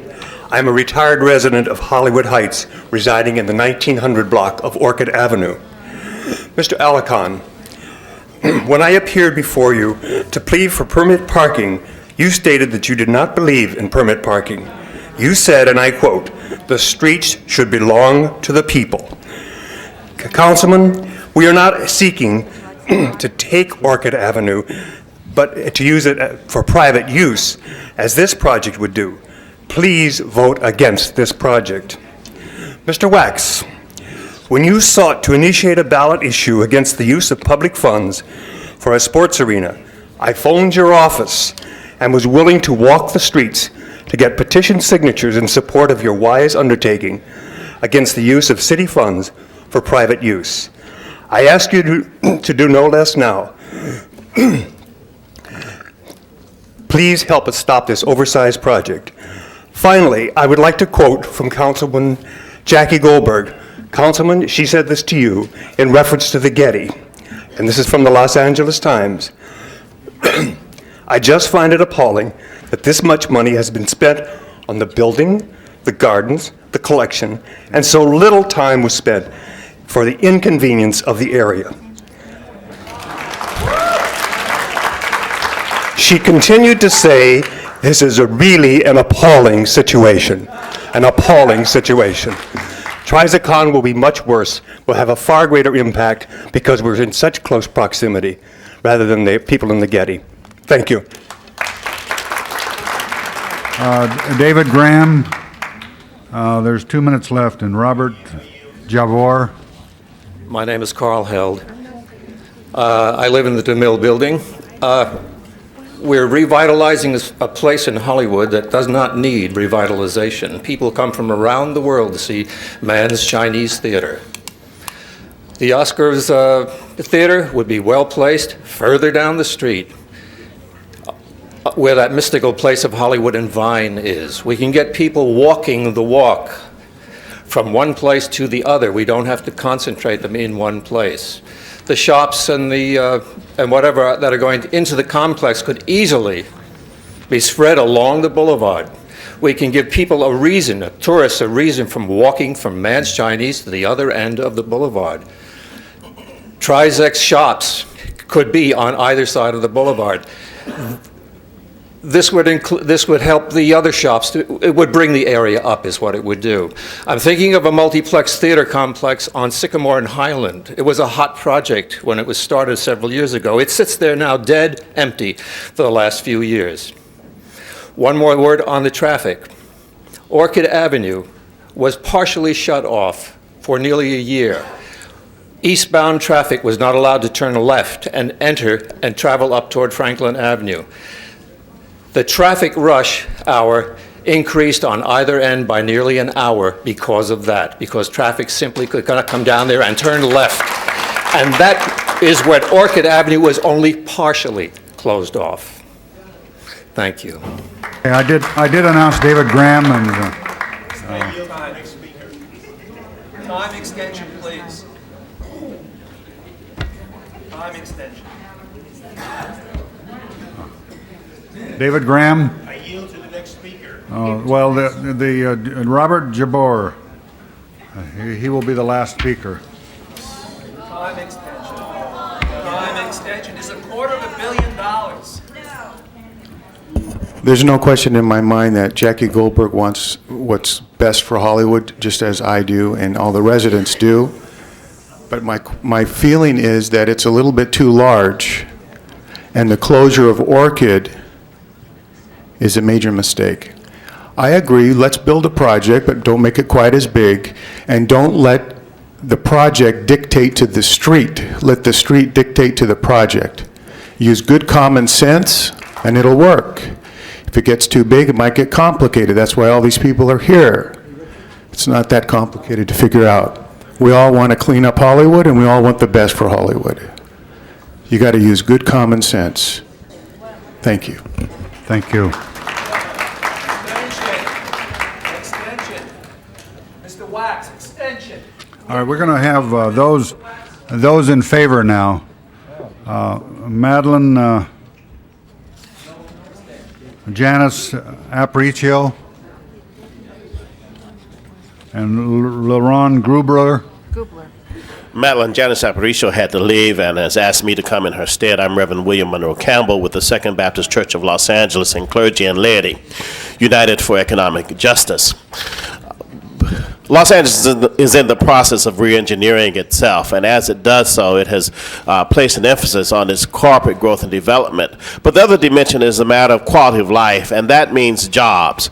The exciting thing, the encouraging thing is after this city council moved forward to say that a living wage was important in terms of providing employment, that we have a developer who has committed to work with that, both in terms of creating living wage jobs as well as in terms of encouraging the tenants who have come in. So we're looking at positive, creative approaches to the ongoing development of the city of Los Angeles, and particularly in terms of providing living wage jobs for low-income persons. We're also excited that indeed not only are they committed to do it themselves, but they have taken on an expression of commitment to provide incentives so that those who will come in as their tenants will comfortably come to appreciate this value, so that Los Angeles becomes not only a place for business, but it also becomes a place that provides for its community, that provides for its citizenry. We're also appreciative of the fact that they will guarantee full retention and rehire with respect for seniority for current Holiday Inn workers. Again, this is something you as a council committed to, and to have a developer coming in saying that it's willing to honor that and to work with the community, to work with the citizenry to make that happen is a positive kind of direction.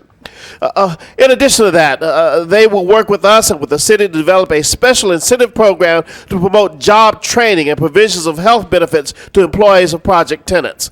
You've heard the issues relating to a living wage, and you understand that too often we are finding ourselves serving the working poor. I direct a homeless service center. I direct a program dealing with the working poor. I direct a program and I work with a church that responds weekly by weekly, Second Baptist Church, to helping people who are earning income who yet cannot meet their needs. This company has committed to provide the kind of training that will result in such living wage jobs that will mean people will be able to upgrade their standards and will be able to move and transcend a posture of dependency. Excuse me. They have also agreed to preference in hiring to residents from the surrounding low-income communities, thus helping to lift up the economic status of the depressed communities of Hollywood. In one of the hearings, somebody raised the question, and I've learned to be cynical, and he talked about the fact that Hollywood is populated by Caucasian and Latinos, and what about African Americans? I become concerned when someone white starts looking after the interests of black people who has no interest in our community.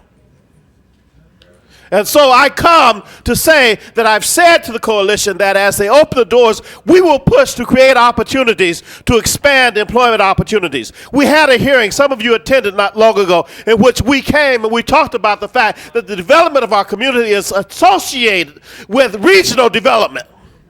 And so we are not provincial. We're not myopic. We are indeed committed to work together to make this happen in such a way that it benefits the total community. Again, I urge your support. Thank you. Mr. LaRon, is it Gubler? Do I have that right? He had to leave right now. My name is Ron Merkling. I'll be speaking on his behalf. All right, and then followed by Mr. Bill Welsh. I'm the Director of Governmental Affairs for the Hollywood Chamber. Thank you, members of the council. I just want to make this real brief here. This is a project that is really going to be the anchor project to bring many more projects into Hollywood. It's also a project that will be creating 2,800 jobs and will be hiring from within the community. It is a project that will increase the property rates within Hollywood. It is a project that will bring the interest back to Hollywood worldwide as far as tourism, and keeping the tourism in Hollywood for a longer period than it has been, bringing money back into Hollywood. It's a win-win situation for the city. We predict that there's going to be much more revenue for the city than has even been indicated. And We feel that in order for that to happen, though, however, that the tax increments from the CRA project that money must continue to be reinvested in Hollywood for additional projects. And we thank you very much for your support. Thank you. Thank you. Mr. Bill Welsh, followed by Mr. Nick West. Thank you, and I appreciate the opportunity to appear before you and remind you that a lot of outstanding projects never see the light of day because of misguided negative opposition. In the late 1830s, some people came to a town in New York State and said, "We're building a railroad and we want to run it through your town." And the town said, "Wait a minute." And they talked to the faculty at the local college, and the professor said, "If you let those trains go through your town faster than 20 miles an hour, the passengers' bodies will disintegrate." And so the city took no chances and said the railroad can only go at 8 miles an hour with a man on horseback riding ahead of it, waving a red flag. Obviously, the railroad went to another location. Melvin Simon came out, looked at the area around the Chinese Theater and said, "This is something that could be a major development." And he tried. And he said he didn't have what he needed in the way of support, and he dropped the ball. Well, your president, my favorite football All-American, will tell you that if you're going to pick up the ball and carry it, you need support. And here comes Trizek Hahn, eminently qualified to put this project together to give Hollywood the largest, most beautiful, most spectacular commercial development it has ever had, to encourage visitors from surrounding areas, tourists from around the world to come, to stay longer, to spend more money, and to give the city more property tax, to give the city more income from sales tax. All of this can be done if, as your president will tell you, they have support to carry the ball. The support, ladies and gentlemen, has to come from you, the members of the City Council of the City of Los Angeles.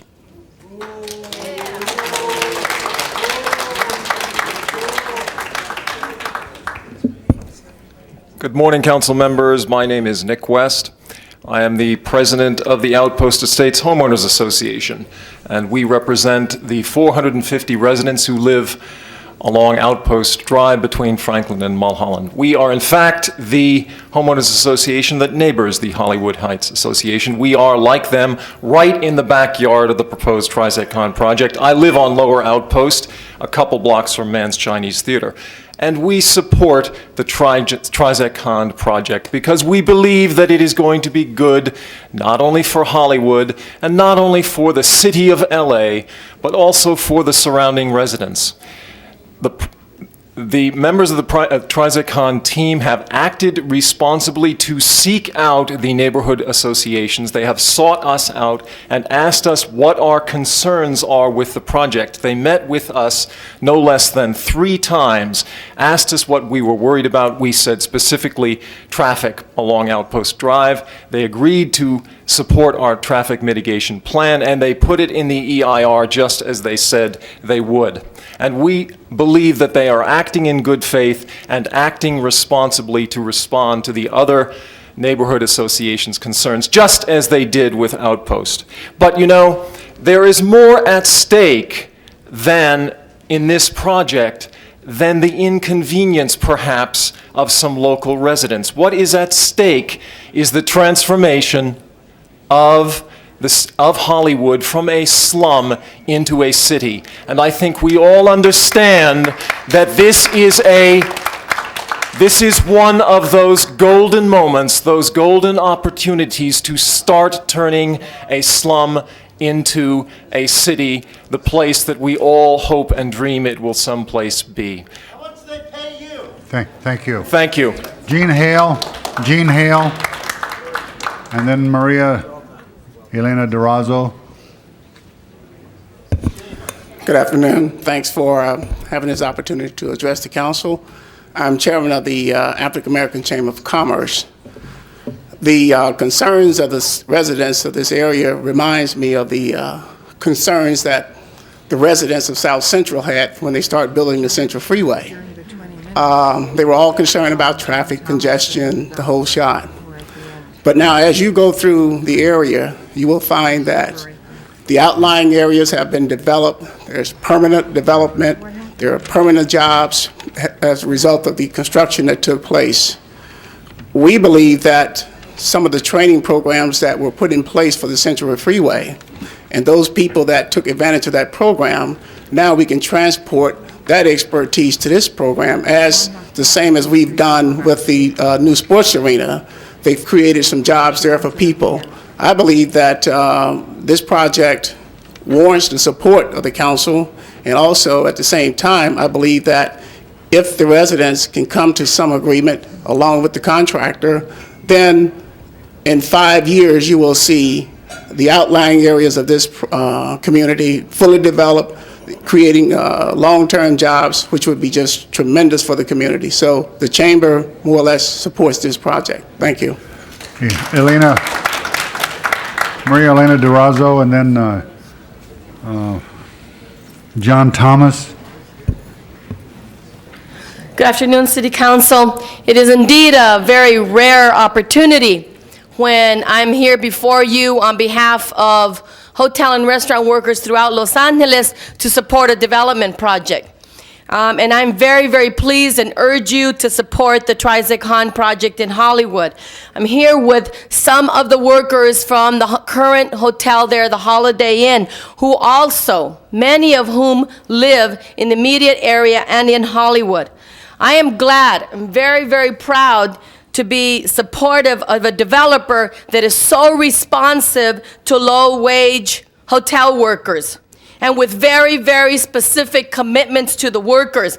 That doesn't happen very often. I can't remember the last time, maybe once, when I was up here to say that they're going to take leadership in the city to really support the lowest paid workers so they could have respect and dignity on the job. They will respect the rights of workers to organize and to be union. They will respect the rights of those workers to gain a higher standard of living to a citywide standard of other hotels, of full family health coverage, of great wage increases, and respect and rights and a voice on the job. This project truly deserves the support of our city, of our leaders. And I want to introduce also one of the workers who is here, just wants to say a quick word. Gonzalo, pase, por favor. Hi, my name is Gonzalo Gama. I work in the Holiday Inn of Hollywood for 12 years. And I come to support that nice project because I think that is positive for our area. First of all, they're going to recognize all our rights as our workers. So I think this kind of projects are welcome. It's not even only in Hollywood area or Los Angeles area, because that means we're going to get more jobs in our areas. Thank you. And I think that kind of commitment by Trizec-Han should be an example that's set for all future projects, development, CRA projects, not like the Neotani project. Thank you very much. Thank you. John Thomas, and then David Malmuth would be after Mr. Thomas. Thank you very much, Mr. President, members of the City Council. I appear here before you today in a little bit different capacity than normal, here to speak on behalf of the Trizec-Han project. As you know, we serve as financial advisors to Trizec-Han. I just want to speak a little bit about this project and about how it is, in my opinion, the paradigm of how the public-private partnership concept should be put together and implemented. A bit about process. We have been working with the CRA for many, many months in fashioning what we think is a win-win project and a win-win financing structure for the city and for Trizec-Han. Would like to point out single out leadership of John Malloy on the CRA, and in particular like to point out the exceptionally fine work of Anne-Marie Gallant, who worked with us for many, many hours in coming up with this. And just to say, as somewhat of a city official myself, that the work done by CRA in this instance has been exemplary, and the city should be very proud of that. With respect to the financing mechanisms, with the parking garage being done as a parking revenue bond is very similar to tried and true bonding mechanisms utilized by cities all over the country. With respect to the theater financing, it is a new concept that's being recommended here, which involves the concept, as you've heard, of site-specific revenues. It is something that has been highly successfully utilized by many cities around the state of California, including locally Pasadena, Santa Monica, Glendale, Burbank, et cetera, et cetera, et cetera. And I think it is a very positive step that the city is going to consider this with this project, and that it can use this under very well-defined circumstances in the future for projects in different districts around the city. This is a very healthy step in my estimation. Very pleased that not only the CRA is supported, but Keith Comrie and Ron Deaton have been highly supportive of this and very instrumental in helping craft the final agreement. And we do think that it is a solid one. Word on the guarantee with respect to the theater project, TRIZEC, as has been indicated, is going to put up a very strong guarantee, putting TRIZECON centers on the hook for at least 11 years, which is into the second leasing cycle on the project, and guarantees that if they are to have their guarantee go away in year 11, that means the project is going absolute gangbusters and is a win-win for everybody. And I think it is a very, very solid guarantee. One last point, I would like to speak here to, on a personal note, about my friend David Malmuth. David and I go back 27 years. He is somebody that you've had a chance to meet, and is a developer and a person of great integrity, great vision. He has brought something here to the table that I think has given the city a once-in-a-lifetime opportunity to really do something to seize upon. Yeah, let him explain it, will you, John? Sure, 'Cause John. we don't have much time. Okay, thank David you, Malmuth. and thank you very much. David Malmuth, and then Gerald Newman. 20 minutes is not up. My name is David Malmuth. I'll make my comments very brief. What we've tried to craft in this project is something that fulfills the promise of Hollywood. It's a place that locals and tourists can come and feel some of the excitement and the glamour that we all hope can happen on Hollywood Boulevard. We've tried to do it in terms of our process in a way that wasn't either or. It wasn't either the project is successful or the neighbors feel like they're losing something. We've tried to do it in a way that enhances the quality of the community and enhances the quality of life in the community. We've been successful on a number of fronts, as you've heard. In areas where we have not yet been successful, I'm troubled by that, and I want to commit to all that have made comments here that we're going to continue the dialogue. The decision about the closure of Orchid was not done lightly. It was only done because, in our view, there was simply no other way to make the project work. In order to try to address the concern, we've created a road that passes from Orange to Orchid. It will be a dedicated road, open 24 hours, two-lane traffic. We think that goes a long way towards addressing those concerns.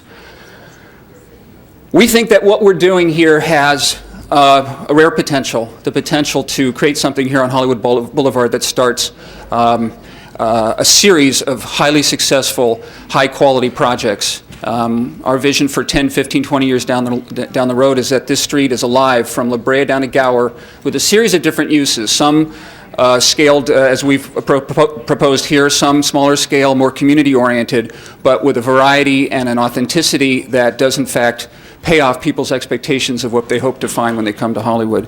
With respect to how the financing has been constructed, it was done over a year with a great deal of time and attention to detail, with a great deal of input from experts from the CRA side as well as ours. We think the deal is a balanced deal.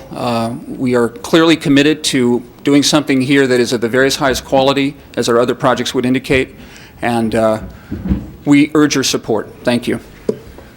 Gerald Newman, you have a minute. You have 1 minute.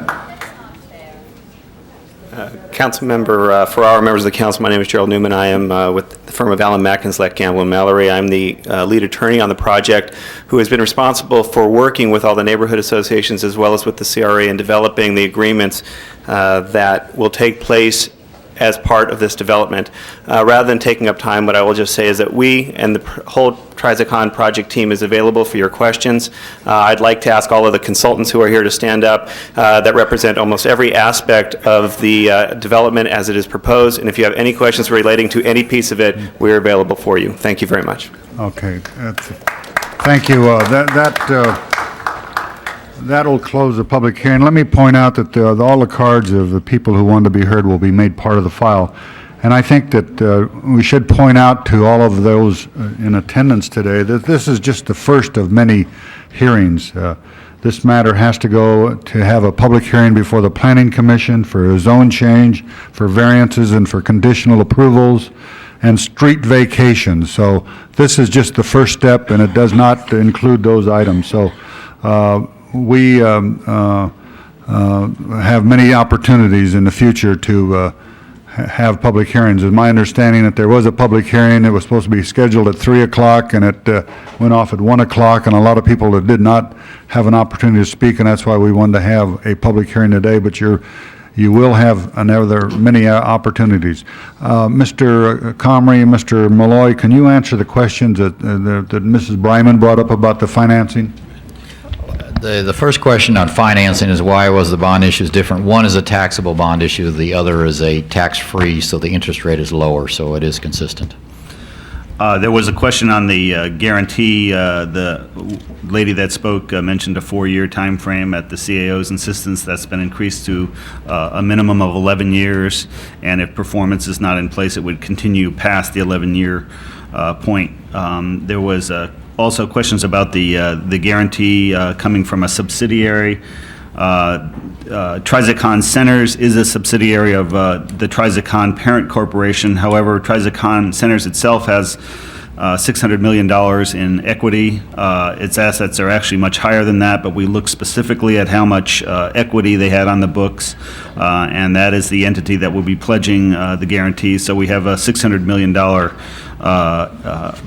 firm with $600 million in equity behind the guarantee. With respect to the numerous comments about the traffic and the issues of mitigation, the closing of Orchid and so forth, the fact is that the environmental impact report did point out several unmitigatable consequences of the project that had to be overridden when looking at the entire project. The Redevelopment Commission did make those findings and certify the EIR. There have been numerous mitigation measures proposed by the Department of Transportation as well as the TriZac people themselves, and those have been agreed to. They're really too long to go through at this hearing, but they include improvements to all of the streets in the area, as well as the outlet onto Orange that Mr. Malmuth talked about from the Orchid Avenue street alignment. So be glad to go into any of those mitigation measures individually, but we have looked at it in a great amount of depth and detail in the environmental impact report process and proposed as many mitigations as we could possibly come up with. All right, thank you. All right, well, Ms. Goldberg. Oops, she said, docking her head into the microphone. Yes, thank you very much, Mr. President, members of the council. My office has probably been involved in some way or another on this project for more than a year now. Well, actually, it's probably closer to 2 years if you talk when we first started talking about this with MTA.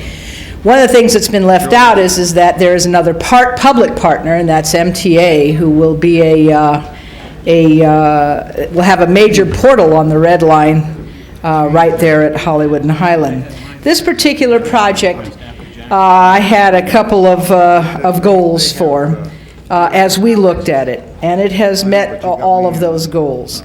The goals that we had were first that for the public dollar investments, we would have actual property ownership. And I think that's very important to me.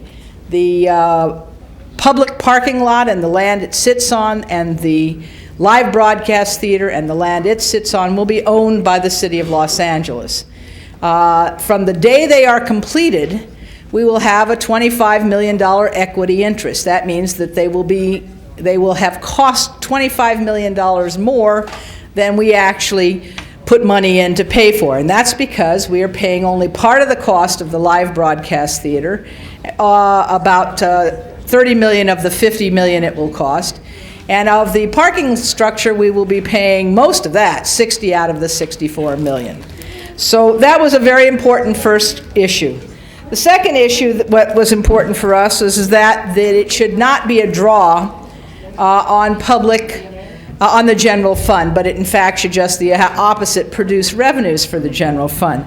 So in all of the calculations, first of all of the current taxes that are paid there now, a baseline amount, including an incremental growth, as if no project had been built there, will continue to the general fund. In addition to which, anything beyond the cost of paying off the debt will also come to the general fund. We expect that will be a considerable amount over the years.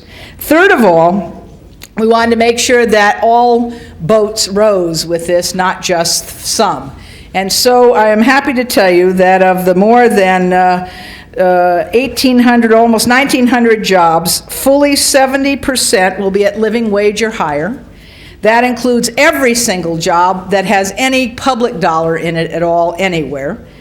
And there is a partnership with Trizecon in all of its marketing for its leases, that if you are a retailer that may not pay living wage and a retailer who does pay living wage are competing for the same lease, that who pays living wage will get the lease. Those are important issues from my point of view, in addition to which the contract requires a $100,000 annual contribution toward training expenses for people who work in the area of Hollywood through a partnership we haven't yet designated yet. Right now we're looking at City College to continue providing training opportunities in the area. There are many other issues. There's first source hiring in the area. There is MBE, WBE, BE commitment. There is a notion that we want to make sure that the jobs are good jobs and are permanent jobs. But having said all of that, and I know there'll be debate about specifics, I want to come to the bottom line.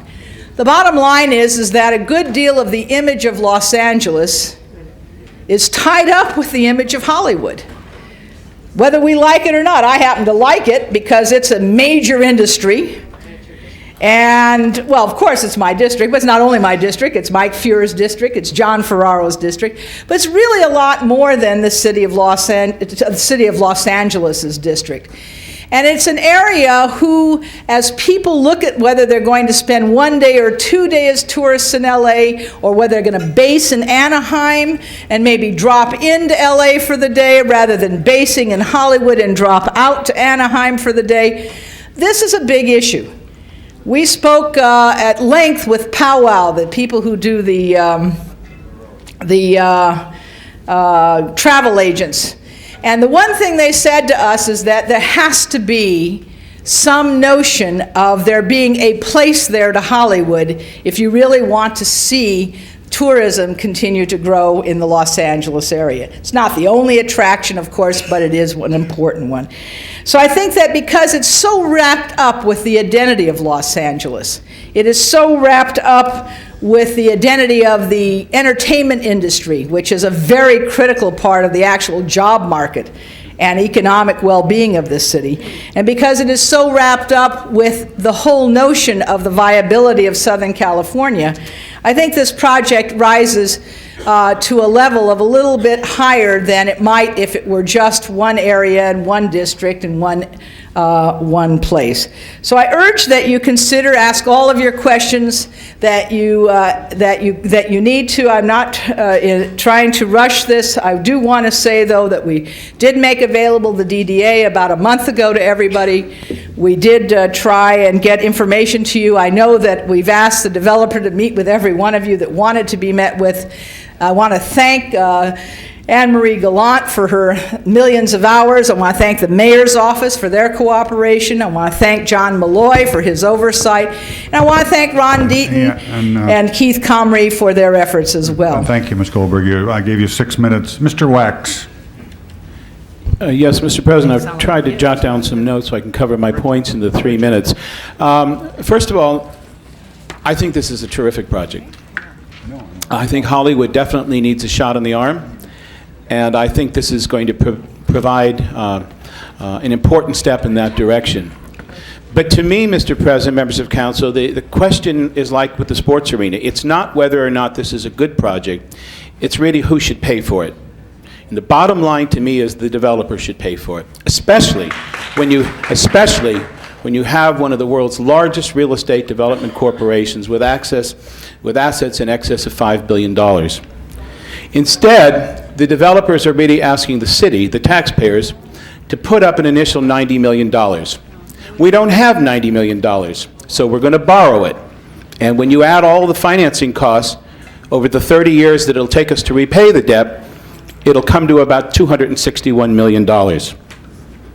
Basically, that to me is something that is both unnecessary and unjustified to make this project go. And I think it's important to break down some of these costs.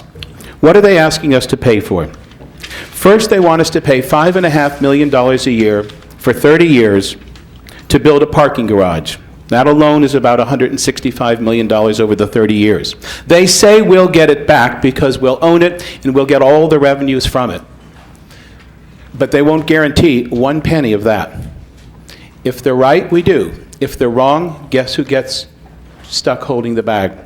In addition to the $5.5 million a year to build the garage, we're going to be obligated to pay $1.7 million a year to operate and maintain it. Over 30 years, that's approximately $51 million. That's using the CRA's estimated figures. If there's not enough money to pay for the financing of the building of the garage, there certainly won't be enough to pay for the operation and maintenance. And finally, they want us to pay $3.2 million a year for another 30 years to build a theater. That's about $96 million over 30 years. They're going to keep 100% of the profits from the theater, but we're going to put up $96 million towards its construction. And most importantly of all is the issue Mr. Thomas raised. They are essentially asking us to double count the business sales and utility taxes that the project is already obligated to pay the city to the general fund and count that towards repayment of the debt. I submit to you, Mr. President, no business in the city of Los Angeles has ever been able to do that. It is essentially using city money to repay a debt to the city. This is precedent setting. Mr. Comrie will verify this. This has never been done before. You are taking money, the taxes that are due to the general fund, and using them to repay a debt to the general fund. It is exactly what the arena developers wanted to do in their initial so-called guarantee, and it is what we finally forced them to back off of when we said no. And it is money from the general fund which could be used for vital city services, and I don't think it's right to take that from that and put it to the developers. Your time's up. Thank you. President Ferraro. Mr. President, members of the council, most of the people that are applauding on that statement by Mr. Wax live in my district. I have, thank God you don't live in my district then. The fact is that above Franklin, that is my district, and that's where most of these people are from. And there's certainly some concerns that I have. But I want to talk financially first of all. You say that Trizicon is worth $600 million. Is that what you said earlier? The subsidiary that will be providing the corporate guarantee has $600 million in equity. Yeah. And what does the parent company have? Parent company is over $4 billion. And they will be obligated? The Trizicon Centers, which is the subsidiary directly under Trizicon, is the entity providing the corporate guarantee. They have $600 million in equity. But what about the parent company? They're not going to, if this thing should fail, they're not going to be responsible over the $600 million? The guarantee would go against the Trizicon Centers. All right, excuse me, ladies and gentlemen. Why don't you just say no? Please. So it's not a guarantee from the parent company that's worth $4 billion, as you point out? It's a guarantee from the subsidiary directly underneath the parent company that's worth $600 million. So there's no obligation on a parent company? Are you going to say that there is an obligation? No, you're not. You're shaking your head no. Okay. All right. And another thing, we talk about the theater, and we're going to get $12.5 million over 20 years? Is that what the Correct. deal is? Yes. And then after that, we get nothing. We own the theater, but we get nothing. Is that right? Yeah, that's correct, except that we also don't have any obligations towards it. Yeah. Well, we own it, but we don't have any obligations. What good is it owning it? It'd be better for them to own it because they'd have to pay property tax.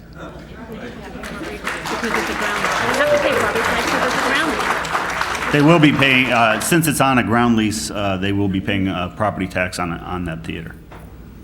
It sits on the ground lease, and what are we getting for the ground lease? Zero? You know, I think that, you can't answer these questions, but I think you have to look at this kind of a deal.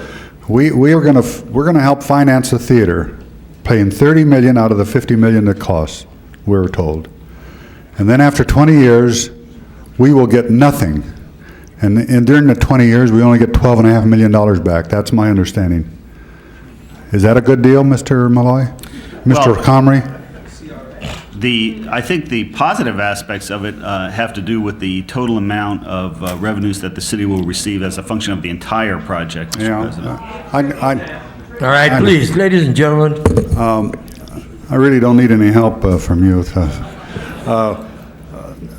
Now, one of the main concerns that the people that are here have is the closing Orchid. Now, what kind of a mitigation have you done for that? Well, there is a street that will go out to Orange from Orchid, so it won't be enclosed. You'll have to make an angle turn. We've consulted at length with the fire department regarding their issues and getting in and out of there, and they're satisfied that the alignment which proposed will facilitate there. Is there somebody from the fire department that can answer that question? All right, Mr. Ferraro, do you want, what time is it? Do you want a little more time? Well, I just want to, I'd like to get that answer, but also I want to point out, like many of the people that are here that are in opposition, that they think it's important that we redevelop Hollywood. I am embarrassed too when people come up to me and say, geez, from out of town, I've been to Hollywood and it was such an embarrassing thing to go there. We have to do something about Hollywood, and I just talked to somebody that got back from New York. 42nd Street was the same kind of a thing that Hollywood is now, and they've changed that around. It's now become a beautiful place. People want to go there, and I think we have to certainly do something about that. But I need some of these answers, and I would like to hear them. Okay, Ms. Chick.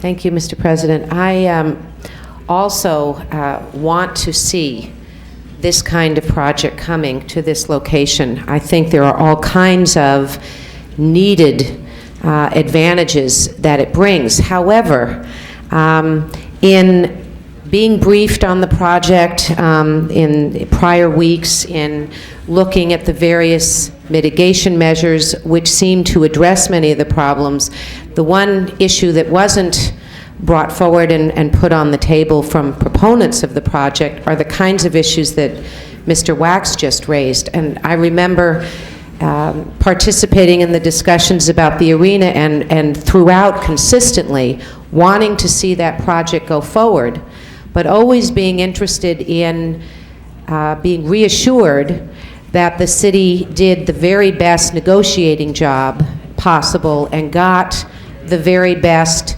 fiscal arrangement. And now I think for me there have been a few questions that are not satisfactorily addressed for me. And I'm wondering, is it Anne Marie? It is, yes.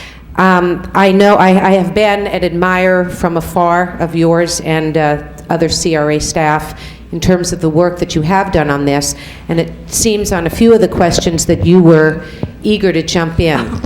And so I would appreciate, I will end my comments, and I would appreciate if we could allow staff to continue to address some of the issues in terms of what in fact is the city getting, and what more could we get possibly. Members of the council, let me address the $30 million for the live broadcast theater, because apparently it is not only the one where our perhaps ability to negotiate a return is at question, but also the method by which we are proposing to finance it. The live broadcast theater, if we were to do it on our own, would cost more than $54.8 million. And I would probably wager a guess that it would exceed that, given the cost of public construction. We are proposing, in order to facilitate this development, that we actually only finance $30 million of it. Yes, it is true, it is a public asset, but I do understand the counter proponents' arguments that if we don't get money past any money past the year 20, how can we possibly say it's something that we own and are benefiting from? I would propose to you that as a result of having the live broadcast theater in this facility, it is important to note that we generate $17.2 million worth of new sales, not only in this city, but also in the county. If, in fact, it is possible for us to discuss additional cash flow shares past year 20, we certainly will do so. But I think it is important to note that the $12.5 million over 20 years was tailored to the fact that the Academy Awards are going to be there for a 20-year lease. Right, your time is up, ma'am. Thanks. Then why don't you just finish? My last sentence, thank you. My last sentence was going to be, the share of the cash flow is based on the return of this project. By virtue of the live broadcast theater being there and the Academy Awards there, that's what generates the return. In my professional view, to propose something larger than that return beyond that 20 years would be somewhat risky. It's certainly something we can negotiate with a developer, but at this point, I still believe $12.5 million over 20 years is a very fair cash flow share, given the fact that that tenant has a 20-year lease. All right, Mr. Holden.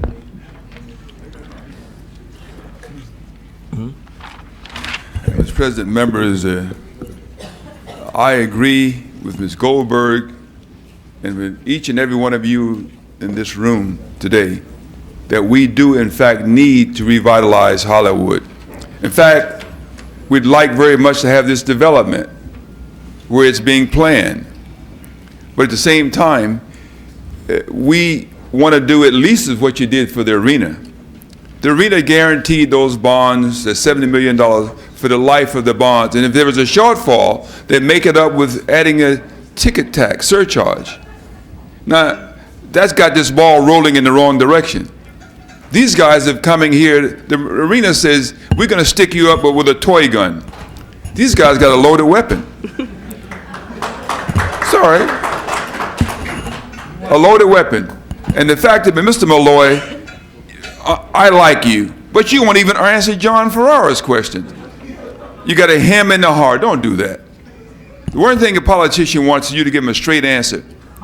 He may not be for you, but he'll respect you when you do that. Politicians give straight questions, do they? All right. Well, he did, Mr. Alatorre, and you know how to answer them so well.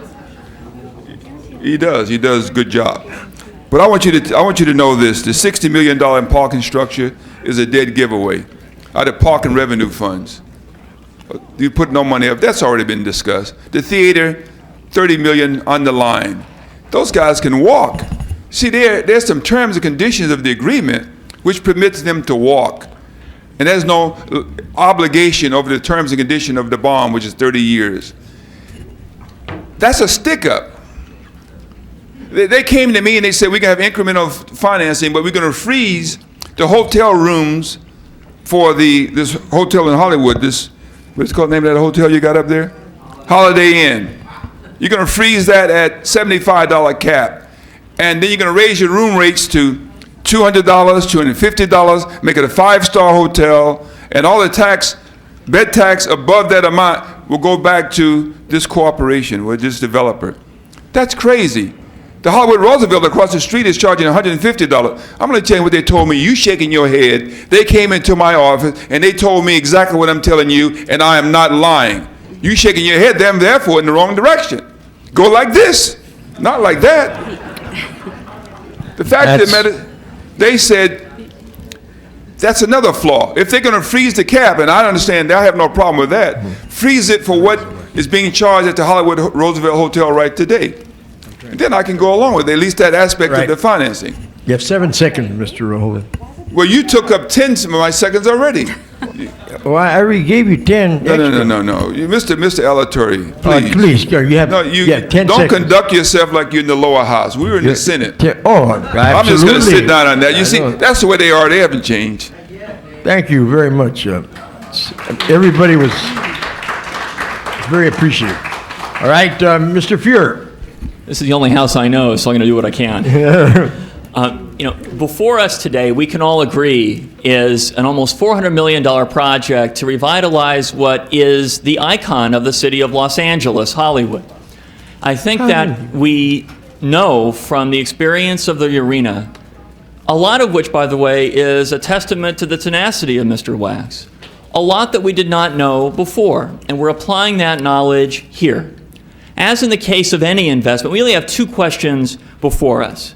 Do the financial terms of the agreement adequately protect the public, and do the benefits outweigh the costs? The answer to both questions from my analysis of this is yes. I'm a strong proponent of using debt very sparingly. I think you all know that, and only where we recognize that the project is a high priority. Critical to our analysis of whether the debt is appropriate here is the guarantee structure, and how is the debt really going to be repaid? And let's go through each of them in turn for a moment. First, there's the parking structure. In the case of the parking structure, as it was originally crafted, the proposed debt would have been backed by parking revenues and parking taxes generated by the facility, and the debt ultimately would have been backed similar to MICLA. I wouldn't have supported that approach. What's on the table now? City staff worked to revise the approach. So we have a series of protections. First, the debt is backed by new parking revenues from the facility, which the CRA estimates will themselves outstrip the costs. But if those aren't adequate, then the special parking revenue fund is a source, and then the citywide revenue fund. Structured this way, there's not an impact on the city's general fund. And besides, and this is an important distinction between this project and other projects that the CRA has engaged in, other debt-related projects, we own this structure down the road. Let's talk about the theater. $30 million of debt, $3.2 million a year for 30 years. As originally contemplated, the debt would have been backed by new incremental business sales and other taxes generated by the site. Now, the revised proposal before us adds a provision, a guarantee. The guarantee, it is true, only runs through years 1 through 11 and focuses on years 9, 10, and 11. But those are good years to focus on, and I think that we will know the success of the project by that point. And if it isn't at 150% of what we are anticipating is going to be, then it goes on. If it's 135% more successful than predicted over those years, the guarantee continues for the balance of the project. Now, I'll speak very fast. The talk about the site-specific revenue, I think, misses some of the point here. There would be no revenue on this site were it not for the project. In the case of the guarantee, it is said we can't rely on Trizicon assets and so forth. We can rely on the balance of the project. There is $52 million of equity on this site to go after if there's a problem. In short, with the amendments made by city staff, we now have before us a choice. We can either be a city council that, after having the kind of rigorous analysis applied to this project, chooses to throw further impediments in the way of genuine progress at one of the most important neighborhoods in the western United States, or we can be the city that can. And I choose that this council be the leader of a city that can. All right. Thank you, Mr. Fuhr. Mr. Alicant.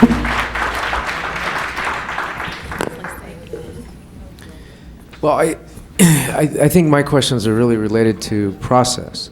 I think there are some serious questions that arise. I would like to see this project move forward, but I would like to see what flexibility we have as we move forward from today. If we were to make a decision to support, does that take away flexibility in terms of negotiating some of the issues that have been raised? Yes, I think so. Could you describe that for me? Well, there are a number of things that have to occur subsequent to this. Mr. Ferraro mentioned several issues at the planning, in the planning area that need further negotiation. There will be additional mitigation measures, I'm sure, as a function of the planning process. With respect to the nature of the financial arrangements between the city, the agency, and the developer, those are detailed here today, and if approved, we would expect those to be put in place. Can they be approved subject to further negotiation? That would be a very difficult thing to do. We wouldn't. Would it be very difficult or impossible? It would not be our I mean, recommendation to do that. we heard some of these same things with regard to the arena. Quite frankly, I mean, and you know, I supported the arena, and I support this. But is this the last best deal we can come up with? We tried to take all of the lessons from the arena and incorporate those lessons into this. We have a solid guarantee. We have. Did you remember what Nate said? No, but I'm asking you very directly. But he said it. Is this the last best deal? We believe it is, yes. Okay, and so today, and what would be the next step? We would have to go out and sell the bonds using the revenues that were approved. They'd have to continue through the planning process. We would hope to be under construction later this summer.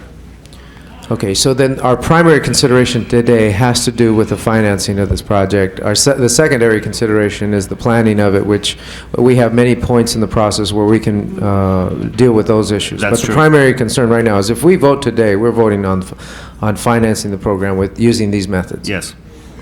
Thank you. Okay, Mr. Hernandez. Yeah, Mr. President, members of the council, Mr. Wong, I don't see you up at the table. Maybe you should be up there also, because you were part of the previous negotiating team on a major project. Members of the council, I think one of the reasons everybody's comparing it to the arena is the potential capital outlay by the city, which is approximately the same amount, if not a little bit more. I think part of the reason people are asking a lot of questions is the complexity of the project.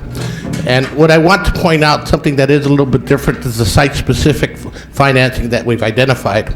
And it's a system that we're using that is basically going to be groundbreaking for the city of Los Angeles, taking the increments from that particular area and reapplying them to the development of that area. Now, I'm bringing it up because, see, if this could not work in Hollywood, it's not going to work in other communities. We're not going to be able to deal with the issues of how do you do economic development in Lincoln Heights, how do you do economic development in other areas of the city. And I share that with you because the site-specific component is extremely important because it is allowing for an area to grow on its own, but taking the increments that are generated from a variety of sources for that purpose. Now, when I look at Hollywood, I look at Hollywood as one of the better places of our city, even though a lot of us know it to have tremendous needs. And there's been an image that's been tarnished because of neglect and because of lack of maybe the kind of development that should have been going on in previous years. And so we're kind of playing catch up. And see, so when you look at this project, you got to look at it as a major anchor. A project's going to serve a greater purpose, not only for that specific area, but for this city and this region. Now, in asking the question, one of the areas I think that we as a city have failed to look at, and I want to encourage it because if it can work any place, it has to be in Hollywood, is what are the other partners doing to make it happen? And when I talk about the other partners, how much is the county giving up in terms of its potential increments? How much is the state giving up? And when I say that, let's understand that the state of California was also going to benefit from the sales tax generated by this project. And have we looked at those kinds of sources for financing? Now, I'm sharing it because our realities are we as a city are trying to revive an entire region. And we have to look at other funding sources to be part of these partners. But let's understand that we as a city have very few spots that we can make work. You have 30 seconds, Mr. And Hollywood is one of the spots where we can make it work. And if it doesn't work there, we're going to have a difficult time looking at any other place in the city. And so I'm looking at this as a project that is setting some precedents. I'm looking at it as a project that you're looking at different ways of getting something done that will benefit not only a specific area, but a region. And I think this is the spot we should look at. And for us not to vote to continue this process, I think would be a mistake in terms of the future of the city of Los Angeles. Ms. Goldberg. I would like to close it. All right. Mr. Holden, will you press your button again, Jackie? Ms. Alatorre, there's a computer here that gives you the time that I speak. Don't tell me when I got 7 seconds, I can see it. Oh, you know, call it. All right, anyway. When I tell you.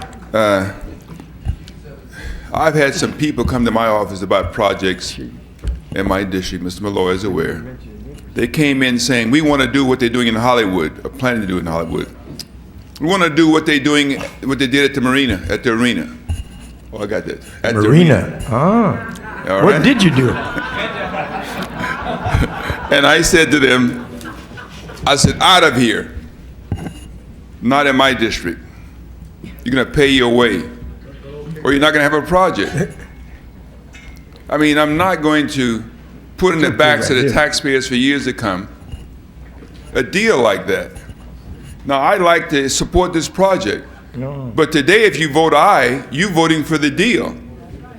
You're voting for the agreement. I think that that's not we can negotiate a better deal. At least we had a lot of chances at it. At the arena deal, we had a chance to change it. But today, this is all you get. And that's putting our feet to the fire with not having enough time to even negotiate a better deal, at least the council, the full council. And the deal you guys have negotiated is not a good deal for the city or the taxpayers, I don't believe.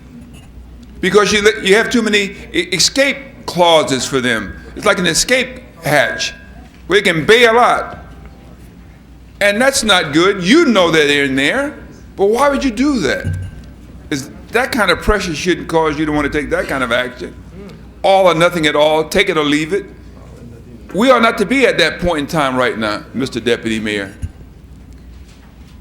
I mean, some of you guys are going to be dead in 30 years. Okay? And you certainly know if you're dead, you can't pay any taxes. A lot of you guys are going to be in the nursing homes, going to move out of the city, and going to leave it on the young people. I don't think that's such a good idea. The fact of the matter is that I have 1 minute and 20 seconds, Mr. Alatorre. You're talking to my time. And it's exciting. Maybe the guy who sits in the chair is the one who becomes the comic. I don't know. When John is there, he does the same thing to me.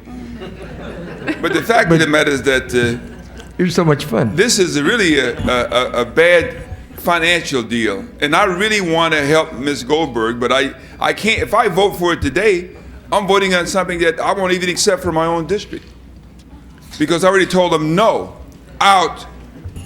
And they came back and says, all right, we won't ask you for this, we won't ask you for that. And so this is the deal. I'm not going to put the taxpayers in debt, impose upon them an obligation for 30 years with some escape clauses in there for the billionaire, or even if they didn't have any money. It's just not right. You're talking about charter reform. You have a district council sitting out there right now, for those of you talking district council, Mr. Fuhrer, Mr. Wax, and all of you, they're out there. And they're saying, we don't want this project under those terms and conditions. Although they recognize that some changes should be made in Hollywood. We don't want to be stuck with those tax payments as these guys bail out. And now my time is up, but I'm just saying, that's your district council. You listen to them. So wonderful to be a justice businessman. All right, Mr. Fuhrer. Thank you, Mr. Alatorre. I rise to speak again only because I want to underscore three comparisons between the arena deal, which we approved, and this deal here. First of all, unlike the arena, we own 2 assets by the time this is done. Second, one of the key questions surrounding the arena before the Lakers were playing Utah was, can we be assured of the number of people coming to the arena, which was so pivotal to the income being generated there, revenue being generated there. We already know that more than 1 million people a year come to Hollywood. 9.5 million, well, that's 9 times more than 1 million. And they will have, by the time this project is built, finally a place to come and begin to spend money that will be a catalyst for other development in the area. And in addition, I want to say something with respect to a key point Mr. Wax made. As it was clear from my prior remarks, I have a lot of respect for Mr. Wax on these issues, and on all issues. But in this case, I want to differ a little bit, because the point Joel made was, we have never relied before on site-specific revenue of this nature. But even in the arena deal, which you helped make better, Joel, we imposed a ticket fee. and said the ticket fee that's specific to this site will be used to deal with the debt that arises from that site. It is not precisely identical to the tax increment here, but in both cases it could be said that but for the project under review, the revenue wouldn't be generated there, and that revenue, if it were to be generated on that site, would otherwise go to the general fund. In each case, we are saying, it goes to deal with the debt on the site because we believe that when push comes to shove, it is a good thing for the city to have the arena where the arena is going to be and to have this project at the center of Hollywood. That's why I support this project, because there are similarities and there are differences. The differences, if anything, further militate in favor of approval of what is currently before us, not the original proposal, but what is currently before us. Thank you, Mr. President. Okay. Mr. Wax. Let me respond briefly to Mr. Fuhrer because it raises a bigger point, and you compare the ticket tax at the arena versus the taxes they want to use here, which are business, sales, and utility. When I said we've never done this before, Mr. Comrie, I think we'll back this up, we've never used business, sales, utility, and TOT taxes to repay a debt. The reason for that is and it goes to your question, we wouldn't have these taxes if there wasn't a project. That's true with every development in the city of Los Angeles.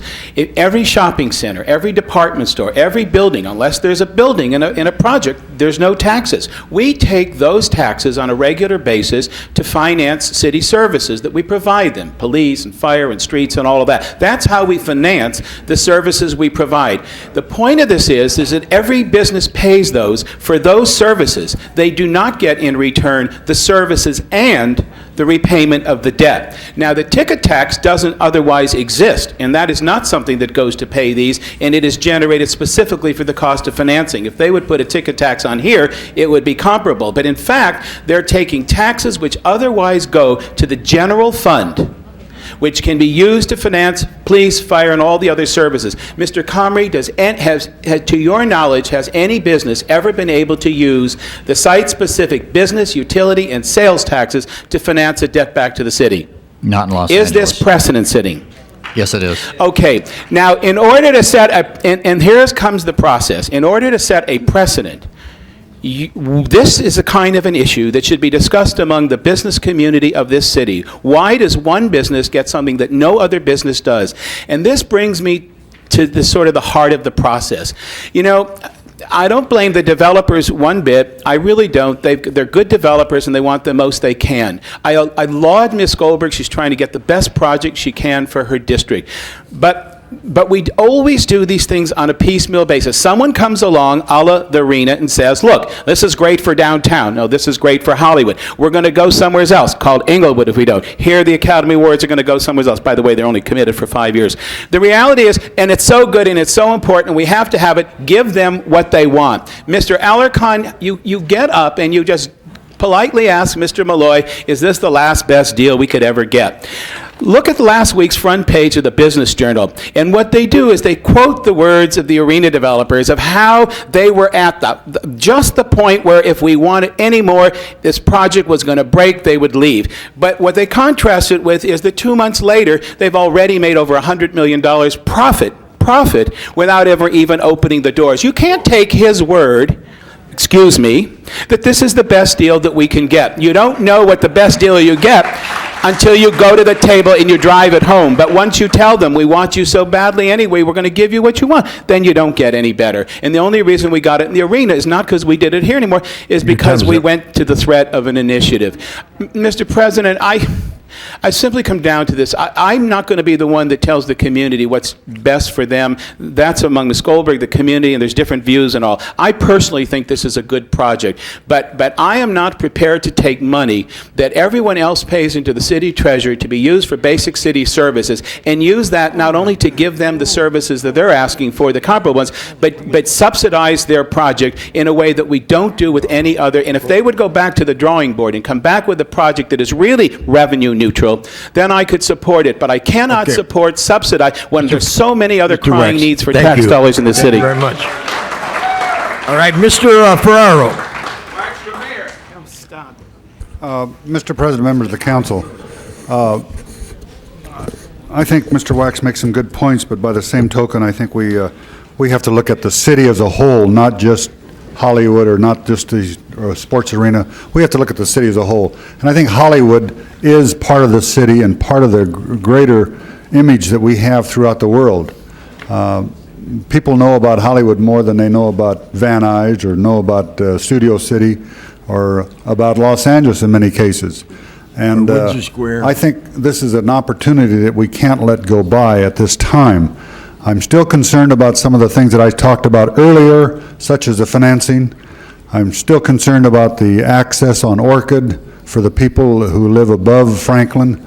But I think that we have plenty of opportunities to put a halt to this later on. If we put a halt today, it's dead. So I'm going to reluctantly vote for this, but it's not my final vote because All right, I think, ladies and gentlemen, please. I think we have to seize this opportunity, because if we fail, we're going to be in deep trouble, and Hollywood will remain as it is for a long, long time. This is an opportunity to improve that area and to make sure that Hollywood is the image that it should be throughout the world, and not the image that we have right now. So I think that, and I'm telling the people in the audience that I'm voting for this today because I don't want it to stop. But I think we have plenty of opportunities to stop it if we don't get what we want in the long run regarding access, regarding financial stability, and financial guarantees. All right. So, Ms. Chick, no, okay. You want to close, right? All right, Mr. Fuhr. I pressed my button to speak again because I do want to note something. Mr. Wax refers to special treatment for the developer. But you know, in the city, for better or for worse, we have made a number of decisions because of important public policy considerations to treat certain businesses different from others. We have business improvement districts emerging in the city of Los Angeles and a bid policy that treats certain businesses different from others. The CRA that's before us itself creates redevelopment areas under which certain businesses which choose to go into those areas get benefits that businesses that are elsewhere don't receive. And in fact, in this particular case, that's precisely the point, it seems to me. If we were, Joel, revisiting the issue, or for the first time formulating a city policy about whether certain businesses should ever be treated differently or everybody's always treated the same, it'd be one thing. But in Hollywood, we made a decision. It's a redevelopment area for a reason, because it has been allowed to be degraded so much over the course of time. We have an opportunity now to reverse that. This is among the panoply of tools the CRA has at its disposal in combination with the balance of us in the city to work on this. And I think that having made the decision that certain businesses may, because of what else they bring to a community, have such benefits to the city that they ought to be allowed to happen, that this is a case we should take hold of and take advantage of. We have an opportunity we shouldn't let pass by. Mr. Wax.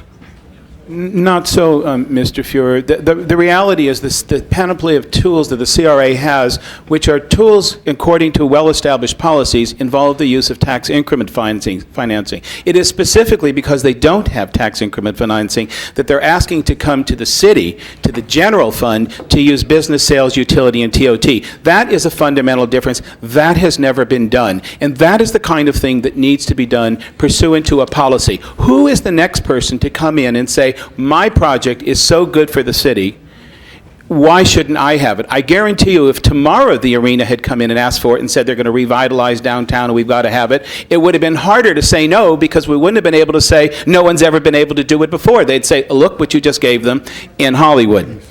Also, Mr. Fuhrer, you made the comment on the garage that the original way it was structured, you wouldn't, but now that they put the backup in. What are the backup? The backup is the special parking revenue funds, which first is going to come from Ms. Goldberg's district, all the parking meter, and if there isn't enough there to include both the building of the garage and the operation and maintenance each year, it's going to come from the special parking revenue funds, which are your meters citywide. And I guess Mr. Fine will be arguing that one, but but the point of it is those are, in fact, not the backup. And then the final backup is if you do that, they'll give you available property taxes, but they don't have property taxes available now. We don't know what they'll have later, so there's a good chance we won't. As to owning the assets, which is the other distinction, on the garage, absolutely, and I think the garage is the best part of the deal here because we've got the best chance to make our money back, but ironically, they won't guarantee it. On the theater, owning it really means nothing. You own a theater that if they want to run for 99 years, when that's over, this theater isn't going to be really worth anything. These things change.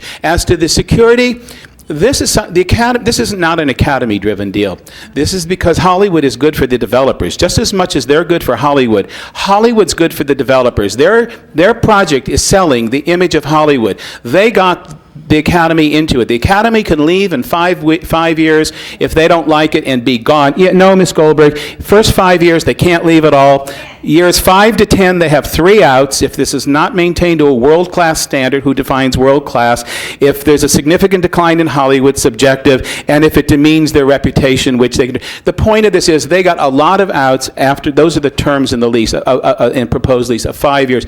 They can leave, but we still pay the bill for the next 30 years. I just think we could do a better deal, Mr. I think that I'm not trying to change the nature of the product, but they need Hollywood in the sense that they're now marketing Hollywood, equally like we need them to make Hollywood upgraded. And we never ever bargain for our assets. We never go to the table wanting for our money what the developers are used to doing for their money, because we're used to sort of spending other people's money all the time, and it's really easy. And the whole point of this is to drive as tough a bargain is that the money you're spending was your own, just like they do. I never begrudge them for what they ask. I only begrudge us for what we give them. Thank you, Mr. White. Ms. Goldberg. Ms. Goldberg. First of all, I want to correct a few mistakes.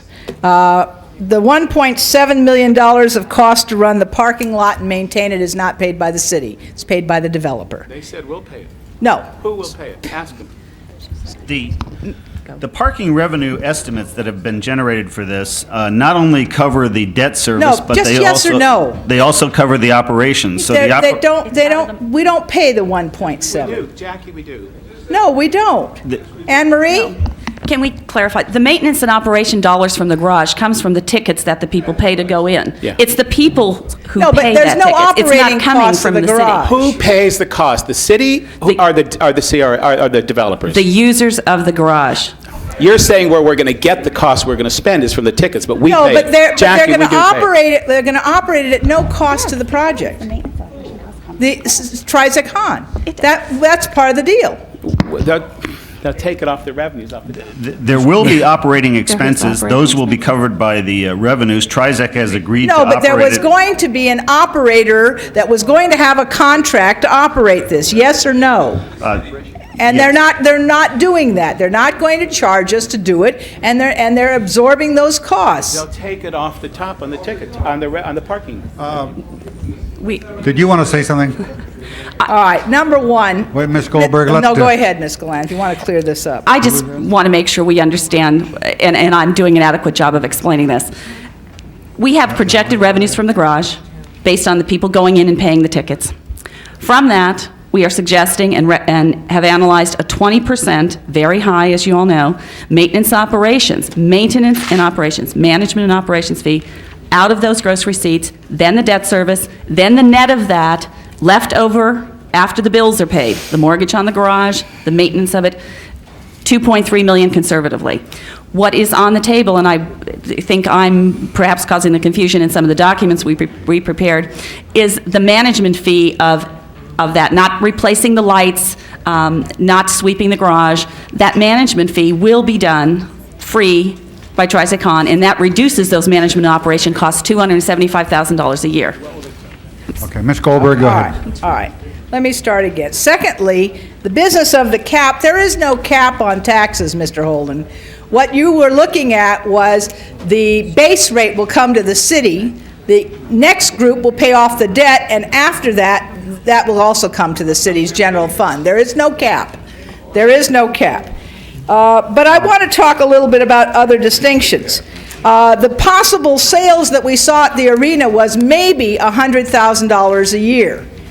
This is going to be millions of dollars in sales a year. Secondly, we're talking about trying to hope that we're going to be bringing people to downtown LA with the arena. But there are 9.5 million people already coming. Finally, on traffic mitigation, I want to mention that rush hour is not a typical tourist time. Tourists come in the middle of the day. They come in the evening from after rush hour to go to the movies, and on weekends.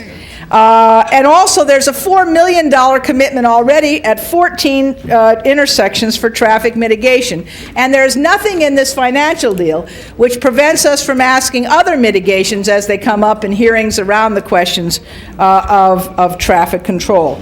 But I want to make one really crystal clear point, Joel, about this business of specific site. You are absolutely right, this is a precedent. But it's not a precedent for our area. Because Pasadena, where a lot of people here shop and eat, no names will be mentioned, use specific site taxes to create the places where some people here, no names will be mentioned, shop and eat.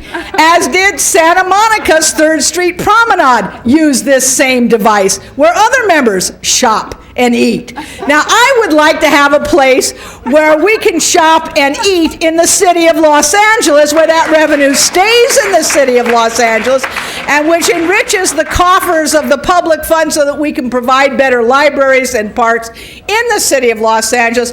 And we are not setting precedent in using it. We're only setting precedent in using it in the city of Los Angeles. I think this is a project that will revitalize just exactly those types of shoppers. And I want to tell you that this project is in a context. It's in a context of El Capitan reopening with a live theater capacity in addition to being a premier movie theater. It's in the context of the Egyptian reopening with American Cinematheque. Only going to be 2 like it in the entire world. The other will be in Paris. The third one in London is okay, but it's not going to look like any of these two. It's in the context of Chasen's opening the Hollywood Cafe at the Max Factor building. It's in the context of 49 other projects along Sunset, along Vine, along eastern parts of Hollywood Boulevard to Gower that are going on. It is in that context that this particular project says to all of those people who are standing waiting to start, is this city serious about wanting to make these things happen in Hollywood again? And the answer, I believe, is yes, and I ask for an aye vote. Get out of the way. All right, members of the council, we have the matter before us. Ms. Goldberg, item number 4B. Yes. You want to start demolition on Orchid.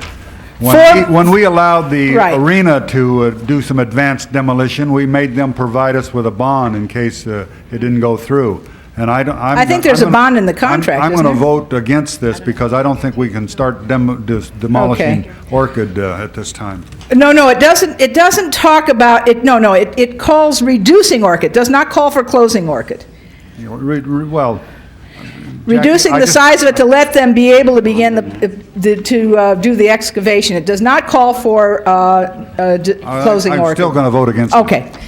But that's what 4B is to get us started.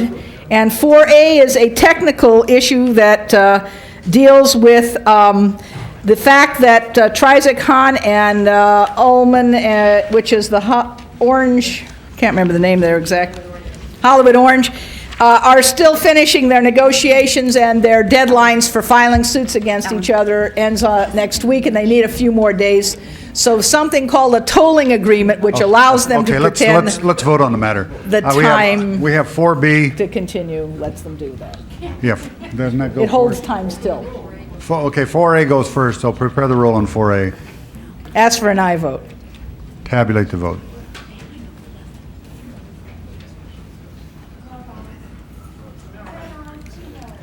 That's approved. Now we have 4B. Ask for an aye vote. I'd ask for a no vote. Prepare the roll.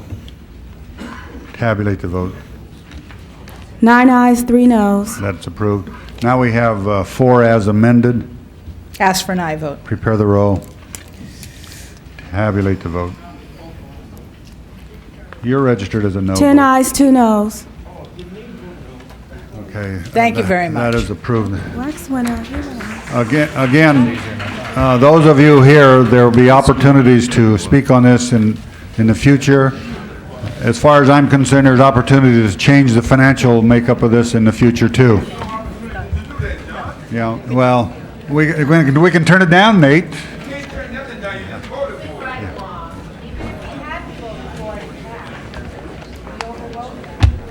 The next item. Item 2, Mr. President, called special by Councilmember Chick. Mr. Chick. It's related to item 3. Mrs. Chick, item 2, you sure you want to do this today?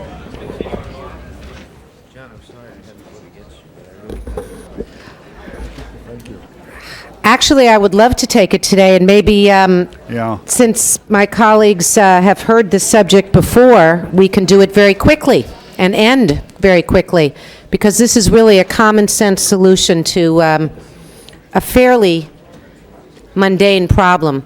Colleagues, what we have before us today is hopefully final cleaning up of the home occupation ordinance, which I maintained in the fight to pass that ordinance, and I maintain now before you 14 months later with a track record to look at, that the City of Los Angeles, after a 10-year struggle with Howard Finn long ago introducing the idea, Councilman Rudy Zavornich bringing it back, legalizing home-based businesses, quiet, non-intrusive ones, was and is a very good thing to have done. The problem is not in the legalization of home-based occupations. The problem has been in the language of the ordinance. There has been confusion from the beginning, which is why I, about 9 months ago, introduced a motion asking for the city attorney to clean up the language in the ordinance and to amend it to clarify who has to register and pay the $25 fee and who does not. What you have before you today is a substitute motion that I am asking you to support that does the cleanest clearing up of the confusion. It eliminates the registration and the $25 fee. That's all it does. It does not change the requirements for to meet the 20 performance standards. It does not allow disruptive businesses to come into communities. I would assume your experience has been similar to mine, and that your offices have not been inundated with more calls about problem businesses since the ordinance has been passed than before. The record in Building and Safety Department shows the same. Unfortunately, colleagues, we have passed many ordinances and many codes in the City of Los Angeles, often falling in the laps of Building and Safety to enforce without giving them the resources with which to do the focused enforcement. The beauty of the original home-based business ordinance was that it tried to do something we usually aren't successful in. It tried to give dedicated funds for dedicated staff to enforce against problem businesses, something, by the way, the department had not been doing before the ordinance passed.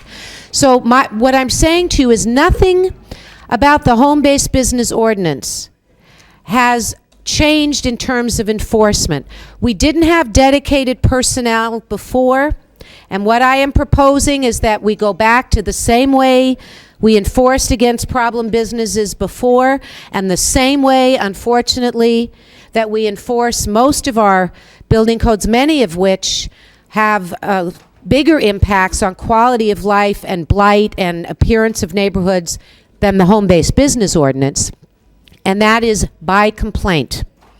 I am going to bring forward as part of the budget process, and I am going to argue passionately for our allocating and dedicating general fund money to the Department of Building and Safety to have more inspectors enforcing some of the very important codes and ordinances that exist in the city along with this one.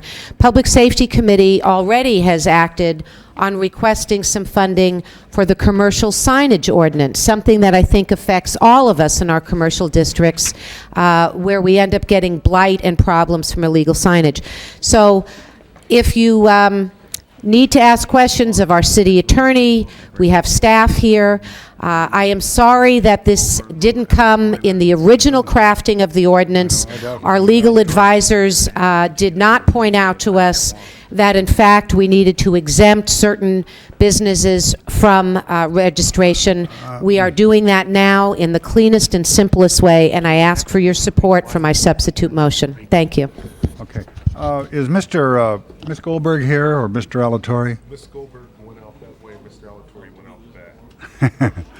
I must tell you, there's only 10 members present. Mr. Savornich cannot vote on this, so we'll only have 9 members, so we will not have a quorum. So item number 2 will be continued until Tuesday. Well, yeah, sure. Well, why don't you go get a mic? Also, next item. I wanted next to. item. Item 3, also called special by Councilmember Chick. Well, that's part of the same package. Well, That's then really a this- receive and file on item 3. But I would like to just clarify for the record that, Ms. wait, Chick, you don't clarify because we can't vote on it. And we have other things on the Why agenda.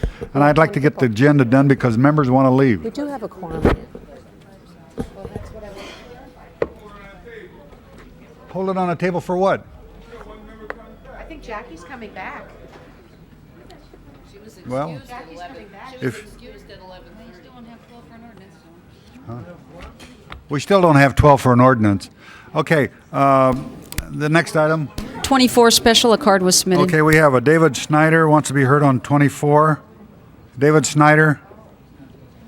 And Peter Faravi.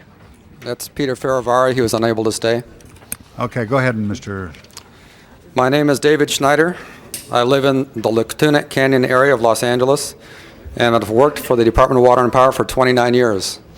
Today I rise to speak on behalf of concerned ratepayers and owners of the Department of Water and Power, as well as on behalf of my fellow employees. I believe there's a serious credibility problem at Water and Power. The sale of the Anthony office building to the fire department is being considered. The sale is to help pay down Water and Power debt, supposedly. I suggest that this idea be terminated because, based on prior experience, it is unlikely that the police department will pay more than $1 for this facility. Water and Power claims that billions of dollars of debt threaten its very existence and that radical measures are essential to slash costs and use savings to pay down the debt. 10 weeks ago, on March 2, our General Manager, Simon David Freeman, appeared before the Board of Water and Power Commissioners with media cameras rolling, asking for immediate layoffs of over 1,200 employees. Layoff notices were already signed, ready for immediate delivery. Due to blatant errors blamed on staff, immediate layoffs did not occur. At this time, over 500 employees are still targeted for layoffs. 2 weeks ago, Mr. Freeman generously offered to give $40 million of ratepayers' money to the general fund to help balance the city debt. At the May 5 Board of Water and Power Commissioners meeting, a letter agreement was approved for the sale of 2 helicopters to the fire department. Although this sale was purported to help reduce debt again, the contract provides for the possibility of not getting paid. I understand that the fire department has no money in its budget to pay for the helicopters. How in good conscience can Water and Power give away assets when critical employees are being separated, demoted, or laid off? Is bait and switch an appropriate business practice for Water and Power, for city departments? How can Water and Power ratepayers be assured that cost savings will be used for their benefit? On behalf of the police department, the fire department, and other dependent city departments, you should be willing to rise up and fund them from appropriate taxes, not from Water and Power ratepayers' pocketbooks. It is time for all city departments, and especially the politicians, to be held fiscally accountable for funding essential services. Call a tax, and get revenue from your projects from appropriate sources. Okay, Mr. Thank Snyder, you. I think you spoke long enough. Did you have somebody else that, Peters, did he leave? Yeah. He lost interest? He couldn't stay. I think this is just sending it to a department to look into the feasibility of this, so it's not a final. Okay. Any discussion on this item? 24. All right, prepare the roll on 24. Tabulate the vote. 10 eyes. That is approved.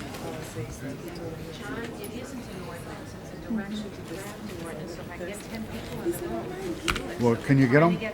Can you get them? Okay, the next item.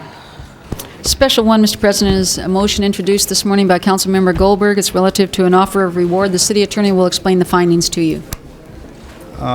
Could we have on the findings? Yes, thank you. Gail Weingart, Assistant City Attorney. On May 12th at 1:20 in the afternoon, Ms. Teresa Flores was shot during a holdup attempt. Her unborn child was killed. She remains in critical condition. The LAPD has asked for an immediate reward in order to get any information on the persons responsible for this crime at the Happy Times party store. Prepare the roll on the findings. Tabulate the vote. 10 eyes. That is approved. Mr. Hernandez, did you want to say something? She's asking for unanimous vote on this item. Okay, prepare the roll on a special one. Tabulate the vote. 10 eyes. That is approved. Forthwith on that. Next item. This is time for comments from the public and non-agenda items. Okay. Richard Robinson. Mr. President, members of council, the Committee on Responsive Government of the elected City Charter Reform Commission meets tomorrow morning in the district office of City Councilperson Jackie Goldberg on Sunset at 9. The regular commission, the full commission, meets Monday at Water and Power, 111 North Holt Street. In the conference center at Water and Power, Mr. Nick Pacheco's committee will meet Tuesday, but on Monday in the same conference center, the regular or full commission meets at 5. Mr. Pacheco's meets at 5 at the same conference center the next day. Thank you.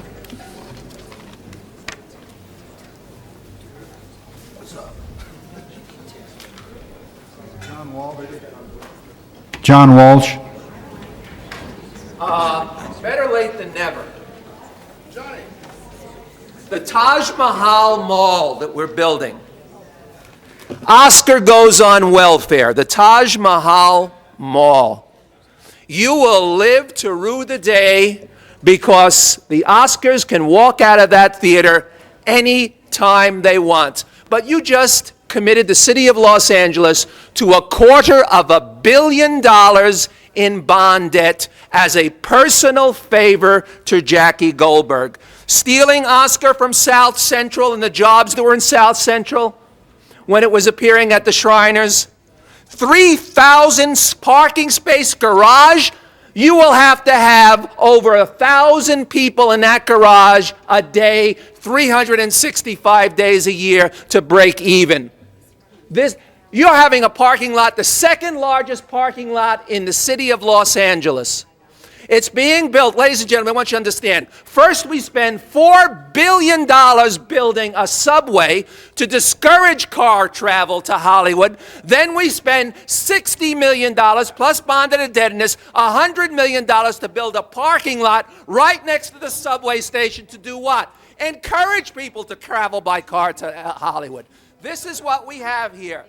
And I'd like to point out that as far as we're concerned, the worst villain here is Bill Boyarsky, city editor of the LA Times, who refused to do an analysis of this project. He was all over the arena because that was the corporate responsibility of the turf down here of the Times. Bill Boyarsky is the worst city editor we've ever had, and I asked the Times to put investigative reporters on this story, but you don't have to. You don't have to because we have Greg Golden here, the best investigative reporter in the city of Los Angeles, who's going to do an investigative piece for the LA Weekly, and you'll find out when you read that story that you were snookered, ladies and gentlemen. And why not a theater for every of the 15 Hey, Mr. Hernandez, would you like a $60 million theater? No, no, no, not for the Hispanics, only for the West Siders. You don't get a theater. How about down here in the harbor? You want a free $60 million theater? You don't even count. How about the Valley? You want a free $60 million theater? You want Oscars welfare? Ladies and gentlemen, trickle-down theory. Voodoo civics. Well, I tell you, from this parking lot, something's going to trickle down, and it will be fluid, but it won't be money. I like to finish by saying that I would like to thank my two role models, ladies and gentlemen, for my presentation, Howard Jarvis and Malcolm X. Thank you very much. Gracie Gray. Gracie Gray.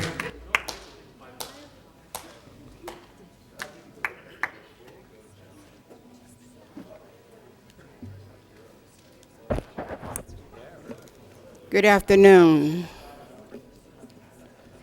Many times I have came before you all. I wonder, do you get on your knees and pray to God? I heard the people speak about Jackie Goldberg. I heard also speak about her territory. But I want you to know that the land, the whole world belonged to God. I was wondering, have Jackie Goldberg ever toured Alexandria between Beverly Boulevard and Melrose? In that vicinity, there's drugs, there's a boarding care house. That boarding care house, sometimes the patients even get overdose of medicine. The building that I was living in, all predominantly Hispanics. They was afraid to call the health department because they are in the country illegal. Rats, roaches. I was put out of there because I called the health department. I am here. My God got me here. I am thankful to God that I am clean today. My heart, my clothing, and everything that I wear is clean. I would like to read to you Exodus chapter 23, justice for all. You shall not create a false report. Do not put your hand with the wicked to be an unrighteous person. I'm saying that to say this. I'm not with a Barrington Anthony Gray, haven't been with a husband, don't want a husband, you understand me what I'm talking about? Unless he is like Donald Trump. Now, when they evicted me from 528 North Alexandria, I wasn't ashamed because they did not evict me from the Buckingham Palace. They did not evict me from Donald Trump's apartment. Excuse me, sir. Gracie, yes, please. Yes. I'm going to introduce you to Nate Holden. Excuse me, because you know what? You see, the state of California have a way to bypass the most important thing. They had me here living in the state of New York City when I am here, right here in California, have not left since I went to my sister-in-law's funeral, Ada Taylor, there in Charlotte, North Carolina. Okay. Thank and you, as far as Winfred Bocage, you haven't gave him anything. Joseph E. Gannon, you haven't gave him anything. Charles. You gave your music to Jamaica. So that music was taken away from you early this morning. Thank you, sir. Thank you. Charles Brooks.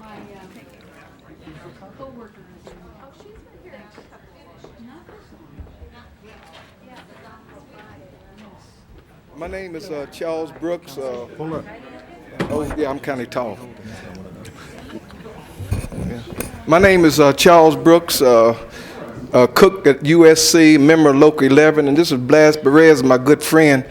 We're here on a serious matter to see if you can help us on our situation with USC. Most of the people have been working 30 years. Blas has been there 30 years. I've been there 14 years. We've been without a contract for 3 years. So anyway, in the contract, you talk about keeping the LA area in good shape and everything. I'm not too good of a speaker, but I'm gonna say it if you can understand it. But anyway, USC, in the contract, USC think that it's a good contract. But USC want to subcontract our jobs. In other words, they letting us know that if a new company come in, don't care if he's been here 30 years, I've been here 14 years, the new company can keep you for 90 days with the same pay and benefits, and then after 90 days you own your own. And as you know, we went on strike on graduation day, and we've been on strike for two weeks, but the strike is over now. And after we were supposed to go back to work on the 14th, and that night when I woke up and went to my door, there was a note saying that I was suspended. Blas was suspended. So I was suspended 3 days for my cause, for fighting our cause and our strike. But all we're asking for is you people to understand, in this area, we're all working and poor people. We're trying to make a decent living. Is there anything else? And we just want them to guarantee our jobs. And another thing I would like to say is I was in a meeting one time, and I asked my manager, is any African Americans going to be hired soon? And his response was, well, we get applications and we don't see the people. So every time we go on strike, it's very disgusting to me. I don't understand it. But when we go on strike, it's 90% African American from the agency come to USC to work. So I wish you would check into that and help us guarantee our jobs. Thank you. Thank you. That's all the cards we have in the public comment period is closed. Now we have item number 2 before us. Mr. Wax wants to be heard. Obviously, I strongly support the home occupation ordinance, and I strongly support the motion here to remove this fee. Are we, though, in any way dealing with the tax obligation, the business tax? Okay. Well, except that they still owe it, basically. Under the law, I assume that even though there's no registration fee, they owe it. Okay, we'll just do this today, but we've still got to revisit that issue, which I think is best dealt with. I think the real way to deal with it, down the bottom line, is to not deal with it as a business thing for home occupation, but do it as, anybody earning under a certain amount in any business doesn't pay, because there are other people who also pay business taxes on very small amounts of income that are really, and the way ours are adjusted, since they're not tailored to income, sometimes it's just a huge percentage of the small amount they make, and would probably end up being so much cheaper to just say anyone under something doesn't pay business tax, the people who make the least amount of money, and then the others would have to pay. But this will keep the business tax on them for the moment. Okay. Okay, well then I think we should support this today. Mr. Holden, then Mr. Fuhr, then Mr. Alarcon. I thought that they just voted to give the business tax to the 5 billionaire a little while ago, and they're going to make sure the little guy continues to pay. Something's wrong with that. Anyway, I just want to say, Mrs. Chick, I'll commend you for modifying this proposal. It's getting closer to where I was begin with, like no proposal, no ordinance at all. Mr. Alarcon, is he still around? Mr. Alarcon, where are you? Okay, Mr. Alarcon, I would hope that you would interfere with that legislation that's moving forward in Sacramento, the one that you're supporting, that would repeal this ordinance. Whereas I'm not in favor of the home occupation ordinance, I'm still not in favor of being told by the state of California as to how we do business here locally. And I think that we all should learn a lesson twice. Well, first lesson is that when we control the influx of liquor stores by the conditional use permit, following if they were closed for a year and wouldn't let them back open up again, legislation was introduced in Sacramento to take away the authority from local government. We were able to go up there and stop that. Here, once again, the same thing is happening. Bottom line is that you do not have absolute control. You should be mindful of the fact that what you do here, right or wrong, can be changed in Sacramento, especially if it's not very popular. And this obviously was not very popular ordinance, and they will change it, and you'll never have another opportunity to do anything like this again. So I got an agreement, at least, that they will stall that legislation unless and until we have an opportunity to change it at a local level. I don't think we've gone far enough today. in making those changes to satisfy Sacramento. But I think it's something that Ms. Chick, you should really consider very seriously, or the whole opportunity to legislate locally will be taken away from you. Mr. Fuhr? Thank you, Mr. President. There was a lot of wisdom in Mr. Holden's comments regarding AB 2065, which is a rotten piece of legislation and a pander if we ever saw one. But having said that, Mr. Wax raises a very important point regarding the minimum tax issue. As you know, I co-authored a motion with Ms. Chick, which is pending in budget, and which has been in the context of the tax equity study, but I think there's a package that can emerge that we can extract it from the tax equity study and deal with the real issues on the table that are interjurisdictional, the city and Sacramento, and I know we all look forward to doing that very soon. The third thing I want to do is ask a couple questions. And Ms. Poindexter, I want to just understand. The principal reason for removing these fees has to do with confusion over to whom they applied in the first place. And that confusion, rightly or wrongly, is attributed to the ordinance itself and the language of the ordinance. There was a letter that the city attorney sent in September that said, for example, that riders don't need to register in most cases. The reason to do this is, I think, in some ways, that we don't believe that we can recraft the ordinance sufficiently to make it concrete and clear to everybody. And as a consequence of that lack of clarity, we should adopt this more blanket approach. And if it is true we have the inability to do that, I will do this. I think that there are a lot of factors here. They are from Sacramento to Los Angeles. But I do want to ask you, is it your view that the ordinance requires further refinement in this area or not? Gwen Poindexter, Assistant City Attorney. It's not my view that it requires refinement. This is just another mechanism to make these distinctions non-existent. The difficulty was the distinction between, if you recall, an accessory use and a home occupation.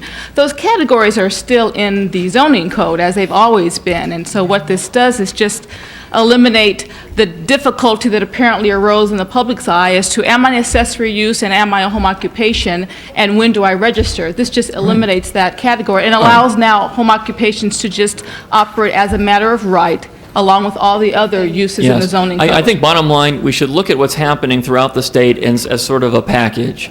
We have the clarifications that are sought through Ms. Chick's motion here.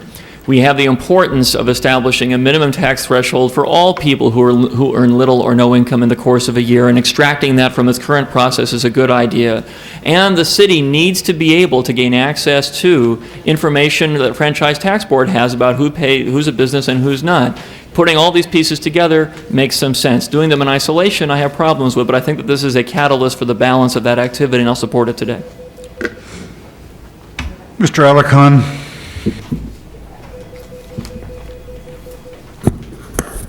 Council members, this is a good action by Ms. Chick, and I'm glad that we're moving in this direction. It was exactly what was intended when legislation was introduced in this regard. However, I want to mention that the legislation in Sacramento is different than this particular action, and there's two separate concerns going on. One is the issue of excluding a class of home occupation people who have been impacted by the home occupation ordinance who should not be, and that's why I support this motion and this ordinance, because this change, because it does alleviate that impact. But the issue of the state bill really has to do with the issue of how the taxes are charged to these people. It's a totally separate issue, and I'm perfectly willing. I have no hesitation in saying that I hope that the state doesn't have to move in that direction with regard to the city of Los Angeles.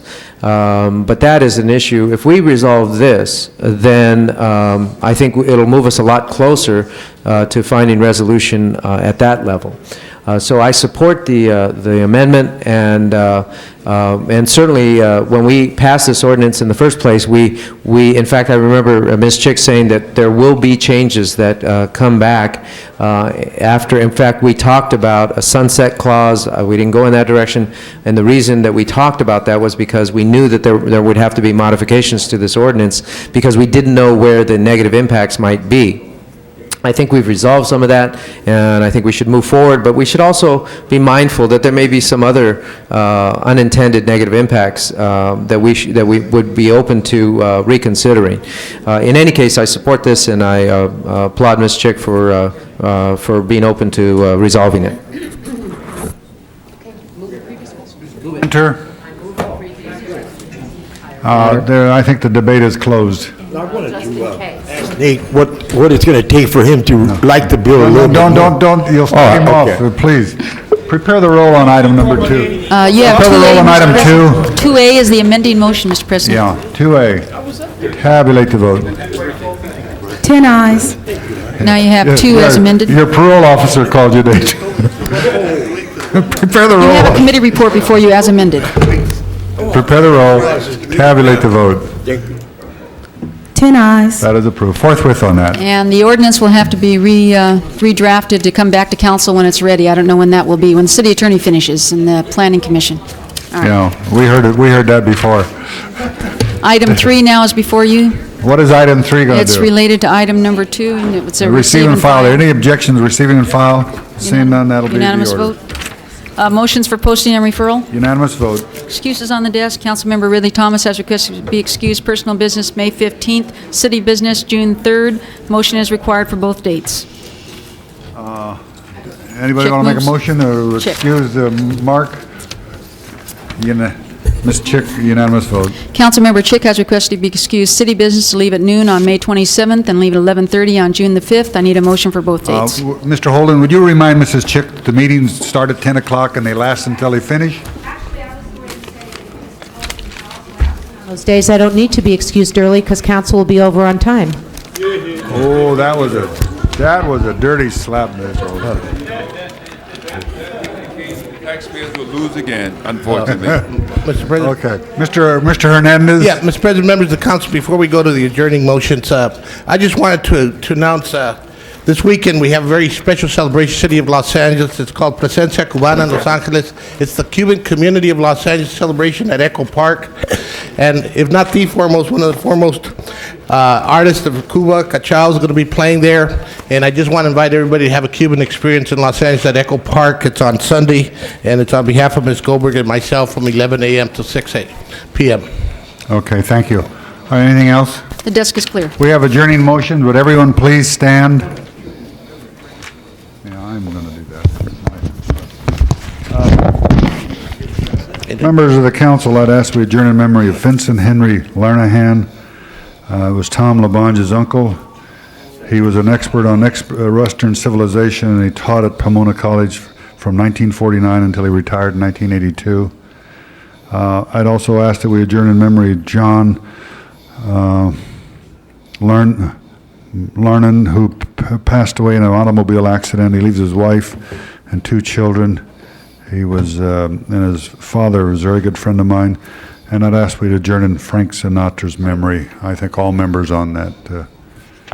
Mrs. Chick? Positive rather than a negative note, to wish our colleague, Mr. Alatorre, a happy 39th birthday. 39 again. Yeah, happy birthday. Yeah. Mr. Holden? Mr. President, I'd like to wish you a happy birthday. Second. You turned 79 yesterday. I got that. Isn't Nate nice? Isn't Yeah, he? And Mr. Führer. He's my friend. I'd like to wish Mr. Führer a happy birthday. His birthday was yesterday also. You guys got something in common, that he turned 26. And Mr. Holden is full of it still.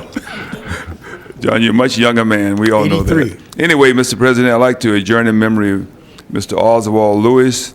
Mr. Lewis was the husband of Lynette Lewis, a social worker at the Clarence and Helen Thomas Center, 10th District. He was a young man, 67. Ceremonies will be held in his honor at Inglewood Cemetery on Monday, May 18th. And he leaves his wife, Lynette Lewis, Mrs., and 4 children. And certainly, he's going to be missed, very active in our community. Mr. Wax? Yes, I'd like first the council to adjourn in memory of Nat Perrin, who was really one of the great writers in Hollywood for many, many years, both in motion picture and television. And I'll give the clerk the pertinent information.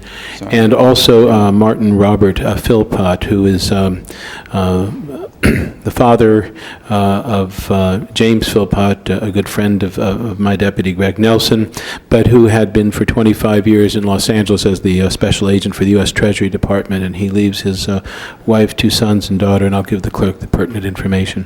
Mr. President. Call the roll. Mr. President. Yeah, Frank Sinatra put Hoboken, New Jersey on the map just across the lake river there. And I thought you did, Nate. I did too also. I was a Call the roll.